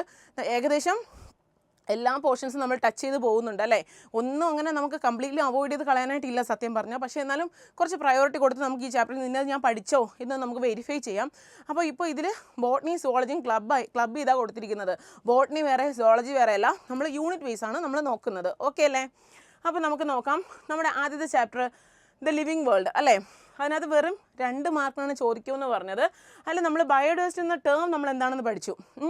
ആ ബയോഡൈവേഴ്സിറ്റി എന്ന ടേമും അത് കോയിൻ ചെയ്തതിനെ കുറിച്ച് മാത്രം 2 മിനിറ്റ് പഠിച്ച് തീർക്കാം. അത് ജസ്റ്റ് ഒന്ന് പഠിച്ചു. എന്താണ് ബയോഡൈവേഴ്സിറ്റി, അത് കോയിൻ ചെയ്തത്. ഓരോ ടോപ്പിക്കിലും ഇങ്ങനെ പറയില്ല, പറയുമ്പോൾ ആ ടേം പറയുമ്പോൾ നിങ്ങൾ ഓർത്തോളൂ അതിൻ്റെ ഡെഫിനിഷൻ പറയണമെന്നും പ്ലസ് അത് ആരെങ്കിലും കോയിൻ ചെയ്തിട്ടുണ്ടെങ്കിൽ അത് നോക്കണം എന്നാണ് മിസ് ഉദ്ദേശിച്ചതെന്ന് നിങ്ങൾ ഓക്കെ ആയിക്കോളുക. ഓക്കെ, ഇനി ടാക്സോണമി ആൻഡ് സിസ്റ്റമാറ്റിക്സ് 1 മാർക്കിനെ ചോദിക്കുള്ളൂ. അതിൻ്റെ ഒരു ഡിഫറൻസിയേഷൻ നമുക്കറിയാമല്ലേ, രണ്ടും തമ്മിൽ ഡിഫറൻഷിയേറ്റ് ചെയ്ത് നമ്മൾ പഠിച്ചിട്ടുണ്ട്. അതൊന്ന് നോക്കുക. ഓക്കെ ആണോ? ദെൻ വരുന്നത് concept of species and taxonomical hierarchy. ഈ ഒരു ടാക്സോണമിക്കൽ ഹൈറാർക്കിയെ കുറിച്ച് നമ്മൾ പഠിച്ചിട്ടുണ്ട്. അതിൻ്റെ ആ ഒരു ഓർഡർ ഫ്രം എവിടെ നിന്നാണ് സ്പീഷീസ് നിന്ന് അങ്ങോട്ടുള്ളത്. ഓക്കെ, അതാണ് ഉദ്ദേശിക്കുന്നത്. പിന്നെ സ്പീഷീസിൻ്റെ ആ ഒരു കൺസെപ്റ്റ് എന്താണ് സ്പീഷീസ് എന്നുള്ളൊരു ഡെഫിനിഷൻ നമ്മൾ പഠിച്ചു വെച്ചിട്ടുണ്ട്. ആ ഒരു ഡെഫിനിഷൻ സത്യം പറഞ്ഞാൽ ഇതീ പറയുന്നത് ആ പോയിന്റ് മാത്രം പഠിച്ചാൽ മതി ഈ ചാപ്റ്ററിന്. ദെൻ ബൈനോമിയൽ നോമൻക്ലേച്ചർ തീർന്നു, ചാപ്റ്റർ തീർന്നു. ഓക്കെ ആണോ? അപ്പോൾ ഇത്രയും കാര്യങ്ങളാണ് നമ്മുടെ ഫസ്റ്റ് ചാപ്റ്ററായ ലിവിങ് വേൾഡിൽ നിന്ന് നമ്മൾ പഠിക്കാനായിട്ട് ഉദ്ദേശിക്കുന്നത്. ഇത്രയും പഠിച്ചു തീർത്താൽ ഈ ചാപ്റ്റർ നമുക്ക് അടച്ചു വയ്ക്കാം. എത്ര മിനിറ്റ് എടുക്കും നിങ്ങൾ തന്നെ പറഞ്ഞേ. ശരിക്കും പറഞ്ഞാൽ ഈ വീഡിയോ കാണുന്നതിൻ്റെ ആദ്യത്തെ ആ ഒരു 5 to 10 minutes ടൈം പോലും നിങ്ങൾക്ക് എവിടെ എടുക്കുന്നില്ല.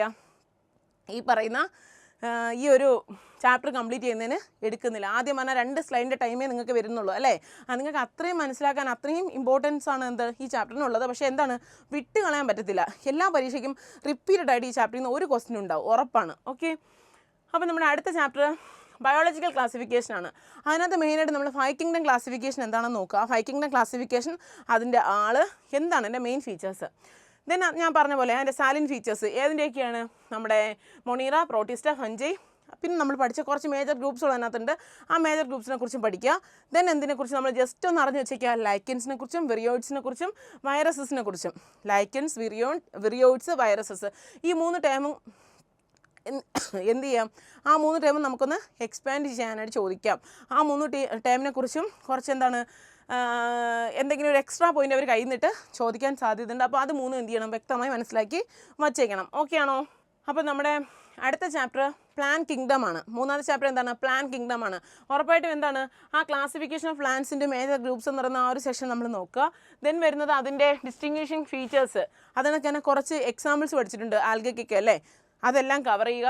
ദെൻ ബ്രയോഫൈറ്റിയെക്കുറിച്ച്, ആൽഗയെക്കുറിച്ച്, ബ്രയോഫൈറ്റിയെക്കുറിച്ച്, ടെറിഡോഫൈറ്റിയെക്കുറിച്ച്, ജിംനോസ്പേമിനെക്കുറിച്ച്. അത് നമ്മൾ ജിംനോസ്പേമെ എന്ത് ചെയ്തു, കുറേ പോർഷൻസ് അവോയ്ഡ് ചെയ്തിട്ടുണ്ട്. ഇതിനെല്ലാത്തിനും കുറേ പോർഷൻസ് സ്കിപ്പ് ചെയ്ത് കളഞ്ഞിട്ടുണ്ട്. അതായത് അവർ തന്നെ എലിമിനേറ്റ് ചെയ്തിട്ടുണ്ട്. അതൊന്നും ആരും പഠിച്ച് വെക്കരുത്. നിങ്ങളാരും ആ ലെവലിൽ നിന്ന് പഠിക്കില്ല. ഞാൻ പറയുകയാണ്, കളഞ്ഞ പോർഷൻസ് എന്ത് ചെയ്യരുത്, പഠിക്കാൻ പോയത്. നമുക്ക് പരീക്ഷയ്ക്ക് എന്ത് പഠിക്കാനുണ്ടെന്നുള്ളത് നമ്മൾ ആൾറെഡി ക്ലാസ്സിൽ പഠിച്ചിട്ടുണ്ട്, നമ്മുടെ കോഴ്സസിൽ നമ്മൾ ഇൻക്ലൂഡ് ചെയ്ത് പഠിപ്പിച്ചിട്ടുണ്ട്. സോ എന്ത് ചെയ്യുക, ഈ പോർഷൻസ് പഠിക്കുമ്പോൾ ഇത്രയെങ്കിലും നമ്മൾ എന്ത് ചെയ്തിരിക്കണം, നമ്മുടെ മനസ്സിൽ ഉണ്ടായിരിക്കണം. ഓക്കെ ആണോ? ദെൻ നമ്മുടെ അടുത്ത ചാപ്റ്റർ എന്ന് പറയുന്നത് അനിമൽ കിങ്ഡം ആണ്. അനിമൽ കിങ്ഡം നമുക്കറിയാം, നേരത്തെയും ഞാൻ കുറച്ച് ഡീറ്റെയിൽ ആയിട്ട് തന്നെയാണ് പറഞ്ഞത്. നമ്മുടെ മാർക്ക് ഡിസ്ട്രിബ്യൂഷൻ്റെ സമയത്ത് 7 മുതൽ 9 മാർക്ക് വരെ പ്രതീക്ഷിക്കാം, 5 മുതലും വേണമെങ്കിൽ പ്രതീക്ഷിക്കാം, 5 to 9 അല്ലെങ്കിൽ 7 to 9, 5 to 6. ഇതിനിടയ്ക്ക് 5 to 9 എവിടെയെങ്കിലും ഏതിൽ നിന്ന് ക്വസ്റ്റ്യൻ കാണും, ഈ പറയുന്ന അനിമൽ കിങ്ഡത്തിൽ നിന്ന് ക്വസ്റ്റ്യൻ കാണും ഉറപ്പായിട്ടും. 11 ഫൈലാസ്, ആ ഫൈലത്തിൻ്റെ പേര്, അതിൻ്റെ ആ ഒരു ക്ലാസിഫിക്കേഷൻ, ദെൻ വരുന്നത് ഓരോന്നിൻ്റെയും ഇൻഡിവിജ്വൽ ഫീച്ചേഴ്സ് അല്ലേ, ദെൻ വരുന്നത് അതിന് ഓരോന്നിനും എക്സാമ്പിൾസ്, ഓരോന്നിൻ്റെയും ഇപ്പം എല്ലാ ഫൈലത്തിനും കൂടെ നമ്മൾ എന്ത് ചെയ്തിട്ടില്ല, അതിൻ്റെ എക്സ്ക്രിറ്ററി ഓർഗൻസ് ഇതാണ്, അത് ലങ് മീൻസ് റെസ്പിറേറ്ററി ഓർഗൻസ് ഇതാണ്, എല്ലാത്തിനും നമ്മൾ പഠിച്ചിട്ടില്ല. പഠിച്ച കുറച്ച് ഇമ്പോർട്ടൻസ് ഉണ്ടല്ലേ. പിന്നെ നമ്മുടെ മോളിസ്കേഡൊക്കെ എപ്പോഴും റിപ്പീറ്റ് ചെയ്ത് ചോദിക്കുന്ന നമ്മുടെ റാസ്പിംഗ് ഓർഗൻ്റെ കാര്യം, നമ്മുടെ സ്പോഞ്ചസിൻ്റെ കാര്യം, സീലൻട്രേറ്റ, ലാസ്റ്റ് നമ്മുടെ എക്കനോഡെർമൈറ്റ്സിൽ നമ്മൾ പഠിച്ച സിസ്റ്റംസ്, ആ നിങ്ങൾക്കിപ്പോൾ ഞാൻ പറയുമ്പോൾ തന്നെ നിങ്ങളുടെ മനസ്സിലേക്ക് അതെല്ലാം ഓടി വരുന്നുണ്ടാവും. അതെല്ലാം എന്ത് ചെയ്യണം, തറവായിരിക്കണം, തിരിഞ്ഞും മറിഞ്ഞും പോകാൻ സാധ്യതയുള്ള, പഠിക്കാൻ എളുപ്പമുള്ളതും കാണുന്ന സമയത്ത് അയ്യോ അതാണോ എന്ന് തോന്നുന്നതുമായൊരു സെഷനാണ് കിങ്ഡംസ്, നമ്മുടെ പ്ലാന്റ് ആനിമൽ കിങ്ഡംസ്. അപ്പോൾ എന്ത് ചെയ്ത് പോകരുത്, തിരിഞ്ഞു പോകരുത്. ഓക്കെ ആണോ? ഇത്രയും പഠിച്ചു കഴിഞ്ഞാൽ ഈ ചാപ്റ്റർ തീരും.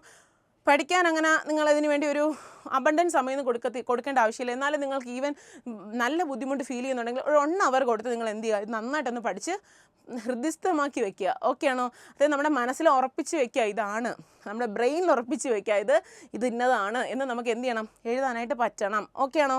അപ്പോൾ ഈ ചാപ്റ്റർ കുറച്ച് ഇമ്പോർട്ടൻസ് കൊടുത്ത് തന്നെ കംപ്ലീറ്റ് ചെയ്യുക. അടുത്തത് വരുന്നത് നമ്മുടെ മോർഫോളജി ഓഫ് ഫ്ലവറിംഗ് പ്ലാന്റ്സ് ആണ്. മോർഫോളജി ഓഫ് ഫ്ലവറിംഗ് പ്ലാന്റ്സിനകത്ത് നിങ്ങൾ കുറേ സെഷൻസ് ഓൾറെഡി കംപ്ലീറ്റ് ചെയ്തിട്ടുണ്ടാവും. എന്നാലും അതിൻ്റെ ഒരു നമ്മുടെ ഫാമിലി സൊളനേഷ്യയുടെ ഒരു ഡിസ്ക്രിപ്ഷൻ നിങ്ങൾ എന്ത് ചെയ്യണം, വിട്ടുപോകരുത്. കുറച്ച് പേരൊക്കെ അത് പഠിക്കേണ്ടതുണ്ടോ എന്ന് ഇപ്പോഴും സംശയിച്ചിരിക്കുന്നവരുണ്ട്. പക്ഷേ അത് പഠിക്കാനുണ്ട്. ഡിസ്ക്രിപ്ഷൻ ഓഫ് സൊളനേഷ്യ എന്ത് ചെയ്യുക, ഇൻക്ലൂഡ് ചെയ്ത് അത് നന്നായിട്ട് പഠിക്കുക. ദെൻ നമ്മുടെ നോർമൽ മോർഫോളജി പഠിച്ച് വയ്ക്കുക. എന്തിൻ്റെയൊക്കെയാണ് morphology of different parts of flowering plants. അപ്പോൾ ഏതൊക്കെയാണ് വരുന്നത്, normal root, stem, leaf, inflorescence, flower, fruit, seed. ഇതിന് ഓരോന്നും നമ്മൾ എക്സാമ്പിൾ പഠിച്ചിട്ടുണ്ട്, ഓർക്കുന്നുണ്ടോ? പിന്നെ നമ്മളൊരു ടൈപ്പ് ഓർഗാൻസ് എടുത്തായിരിക്കും പഠിക്കുന്നത്, അതിൻ്റെ പേര് മനസ്സിലാവുന്നുണ്ടോ? അപ്പോൾ അതെല്ലാം എന്ത് ചെയ്യണം, നമ്മൾ ഇൻക്ലൂഡ് ചെയ്ത് വേണം പഠിച്ചു പോകാനായിട്ട്. ഈ ചാപ്റ്ററിന് നിങ്ങൾ എന്ത് ചെയ്യുക, ഒരു നിങ്ങളുടെ കയ്യിലുള്ള ഷോർട്ട് നോട്ട്സിൻ്റെ കൂടെ എക്സ്ട്രാ ഒരു അരമണിക്കൂർ തീർക്കാവുന്ന അങ്ങനെ അല്ലെങ്കിൽ ഒരു 3/4 മണിക്കൂർ എടുത്ത് എന്ത് ചെയ്യുക, പഠിക്കുക. ഓക്കെ ആണോ പറയുന്നത്? അപ്പോൾ ഈ ചാപ്റ്റർ ഇപ്പം 10 ചാപ്റ്റർ ഉണ്ടെങ്കിൽ 10 മണിക്കൂർ ഒരു ദിവസം ഇതിൽ പഠിക്കാം. അതിൻ്റെ കാര്യം നമുക്ക് വഴിയേ പറയാം, അത് നമുക്ക് പോർഷൻസ് ഒന്നും തീർക്കാം അല്ലേ. അപ്പോൾ അടുത്തതെന്ന് പറയുന്നത് നമ്മുടെ structural organisation plants and animals ആണ്. ആദ്യം വരുന്നത് അനാട്ടമി ഓഫ് ഫ്ലവറിംഗ് പ്ലാന്റ്സ് ആണ്. അപ്പോൾ അതിലെന്താ നോക്കാനുള്ളത്, മെയിനായിട്ടും anatomy and functions of tissues, systems and systems in dicots and monocots ആണ് നമുക്ക് എവിടെ നോക്കാനുള്ളത്, അനാട്ടമി ഓഫ് ഫ്ലവറിംഗ് പ്ലാന്റ്സിൽ നോക്കാനുള്ളത്. ചാപ്റ്റർ വൈസ് നിങ്ങൾ എന്ത് ചെയ്തിട്ടുണ്ടാവും, കംപ്ലീറ്റ് ചെയ്തിട്ടുണ്ടാവും. ഈ പോർഷൻസിൽ നിന്ന് ഇതിനകത്തുനിന്ന് ഈ ഒരു പർട്ടിക്കുലർ പോർഷനിൽ നിന്ന് വരുന്ന എല്ലാം നിങ്ങളുടെ കയ്യിൽ വന്നോ, നിങ്ങളുടെ ചാപ്റ്റർ നോട്ട്സിനകത്ത് ഇതെല്ലാം ഇൻക്ലൂഡഡ് ആണോ എന്ന് എന്ത് ചെയ്യുക, വെരിഫൈ ചെയ്യുക. ഓക്കെ ആണോ? അടുത്തത് സ്ട്രക്ചറൽ ഓർഗനൈസേഷൻ ഇൻ അനിമൽസ് ആണ്. അതിൽ നമ്മൾ ആകെ ആരെക്കുറിച്ചാണ് പഠിച്ചുള്ളൂ, നമ്മുടെ ഫ്രോഗിൻ്റെ മോർഫോളജിയാണ് ഫ്രോഗിനെ കുറിച്ചാണ് നമ്മൾ പഠിച്ചത്.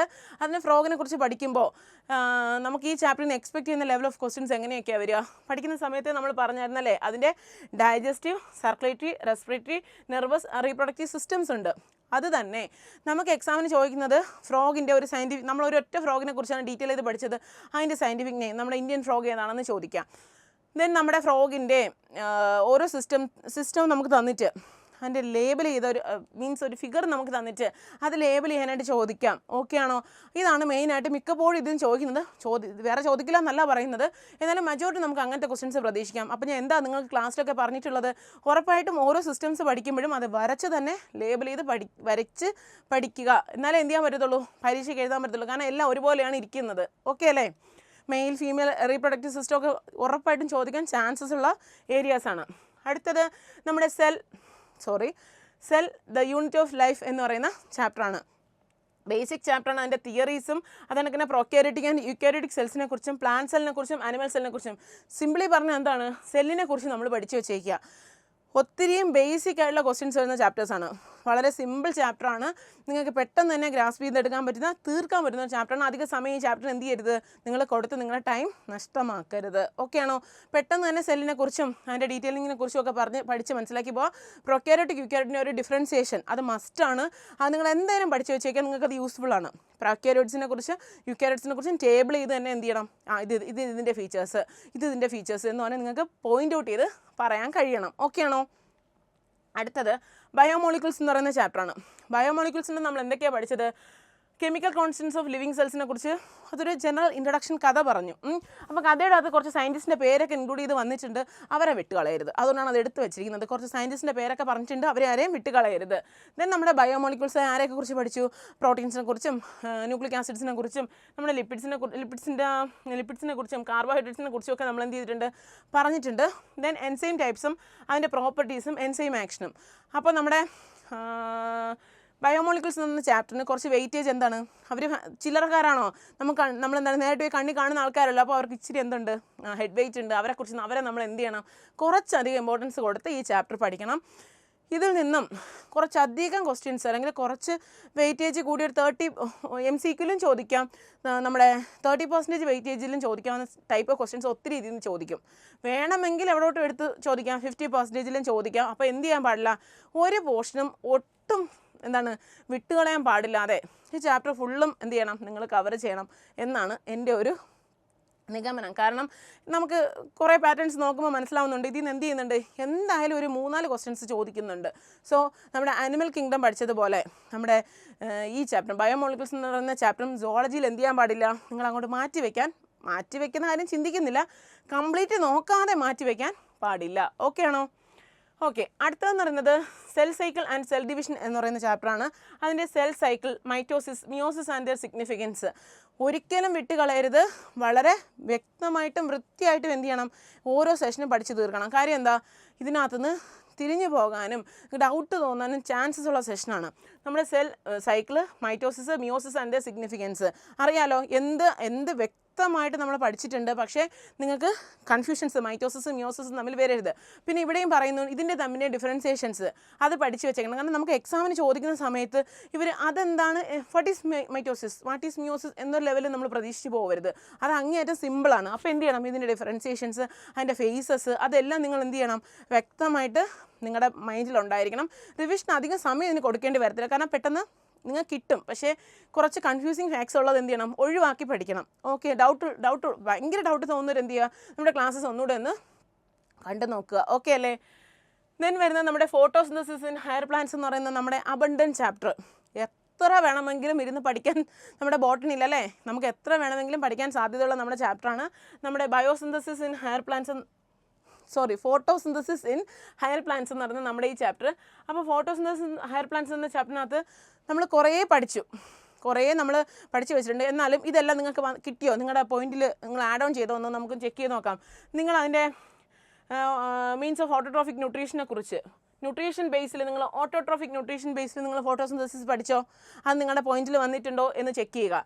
ഇനി സൈറ്റ് ഓഫ് ഫോട്ടോസിന്തസിസിനെ കുറിച്ച് ഡീറ്റെയിൽ ചെയ്ത് മനസ്സിലാക്കിയിട്ടുണ്ടോ, നിങ്ങളുടെ കയ്യിൽ അതിൻ്റെ പോയിന്റ് നോട്ട്സുകളെല്ലാം ഉണ്ടോ, ചെക്ക് ചെയ്യുക. പിഗ്മെൻറ്റ്സ്, ഫോട്ടോസിന്തസിസുമായിട്ട് റിലേറ്റ് ചെയ്ത് തന്നെ പിഗ്മെൻറ്റ്സ്, പിന്നെ അതിൻ്റെ എലിമെൻ്റ് ഐഡിയ, അത് കുഴപ്പമില്ല. അതിൻ്റെ ഒരു ഫുൾ ഡെപ്തിൽ നിങ്ങൾക്ക് വേണ്ട എന്താണ് ആ പിഗ്മെൻറ്റ്സുകളെ കുറിച്ചെല്ലാം ഉള്ള ഒരു മിനിമം ധാരണ നിങ്ങൾക്കുണ്ടോ എന്ന് നോക്കുക. Then photochemical and biosynthetic phase of photosynthesis, അത് നമ്മുടെ 2 ഫേസ് അല്ലേ, ഫോട്ടോസിന്തസിസിൻ്റെ ഫേസിനെ കുറിച്ചുള്ള എല്ലാ കാര്യവും അത് വളരെ ഇമ്പോർട്ടൻ്റ് ആണ്. ഫുൾ നിങ്ങളുടെ കയ്യിൽ വേണം. പിഗ്മെൻറ്റ്സിനെ കുറിച്ച് കുറച്ച് ധാരണ ഉണ്ടായാൽ മതി, പക്ഷേ നമ്മുടെ photochemical and biosynthetic phases of ഫോട്ടോസിന്തസിസിനെ കുറിച്ച് നിങ്ങളുടെ മൈൻഡിൽ ഒരു ഇൻഡെപ്ത് നോളജ് ഉണ്ടായിരിക്കണം. ദെൻ നമ്മുടെ സൈക്ലിക് ആൻഡ് നോൺ സൈക്ലിക് ഫോട്ടോഫോസ്ഫോറിലേഷൻസിനെ കുറിച്ച് കെമിയോ ഓസ്മോട്ടിക് ഹൈപ്പോത്തീസിസ് നമ്മൾ പഠിച്ചിട്ടുണ്ട്. ഫോട്ടോ റെസ്പിറേഷൻ നമ്മൾ പഠിച്ചിട്ടുണ്ട്. C3 ആൻഡ് C4 പാത്വേസ് നമ്മൾ പഠിച്ചിട്ടുണ്ട് അല്ലേ. ദെൻ നമ്മൾ എന്ത് പഠിച്ചു, ഫാക്ടേഴ്സ് അഫക്റ്റിംഗ് ഫോട്ടോസിന്തസിസ്. ഇതെല്ലാം സത്യം പറഞ്ഞാൽ നിങ്ങൾ എന്ത് ചെയ്യണം, ഒരു ഷോർട്ട് ആൻസർ ടൈപ്പിൽ ചോദിക്കുമെന്ന് പ്രതീക്ഷിക്കേണ്ട സെഷൻസ് ആണ്. പിഗ്മെൻറ്റ്സ് ഒന്നും കയറി ചോദിക്കില്ല, പിഗ്മെൻറ്റ്സ് ഒക്കെ 1 മാർക്കിന് ചോദിക്കും. എന്നാൽ ഈ ഒരു സെഷൻസ് ഒക്കെ അല്ലേ, ഇതൊക്കെ ഉറപ്പായിട്ട് എന്താണ് നമ്മുടെ ഒരു 3 മാർക്ക് ഷോർട്ട് ആൻസർ ക്വസ്റ്റ്യൻസിലേക്ക് ഒരു 50% വെയിറ്റേജ് കൊടുത്ത് മാറ്റി വെച്ച് പഠിക്കേണ്ട സെഷൻസാണ്. ഒരു കാരണവശാലും ഒരു പോയിന്റ് പോലും വിടാതെ തന്നെ ഈ ചാപ്റ്റർ കവർ ചെയ്യണം. ചില ചാപ്റ്ററിന് നമുക്ക് അത്ര ഇമ്പോർട്ടൻസ് കൊടുക്കണ്ട. ഇപ്പം നമ്മൾ ബയോളജിക്കൽ ക്ലാസിഫിക്കേഷൻ പഠിക്കുമ്പോൾ അങ്ങനെ ഇരുന്ന് പഠിക്കണോ? ഇല്ല, അതിനകത്ത് എന്തേ ഉള്ളൂ, ആ ഒരു ഡിസ്ട്രിബ്യൂഷനും അവരുടെ ഒരു വൈക്കിംഗ് ക്ലാസിഫിക്കേഷനും അവരുടെ ഡൊമൈൻസും ആ വക കാര്യങ്ങൾ പഠിക്കാൻ നിങ്ങൾക്കൊരു 1 മണിക്കൂറിൽ 20 മിനിറ്റ് മതി.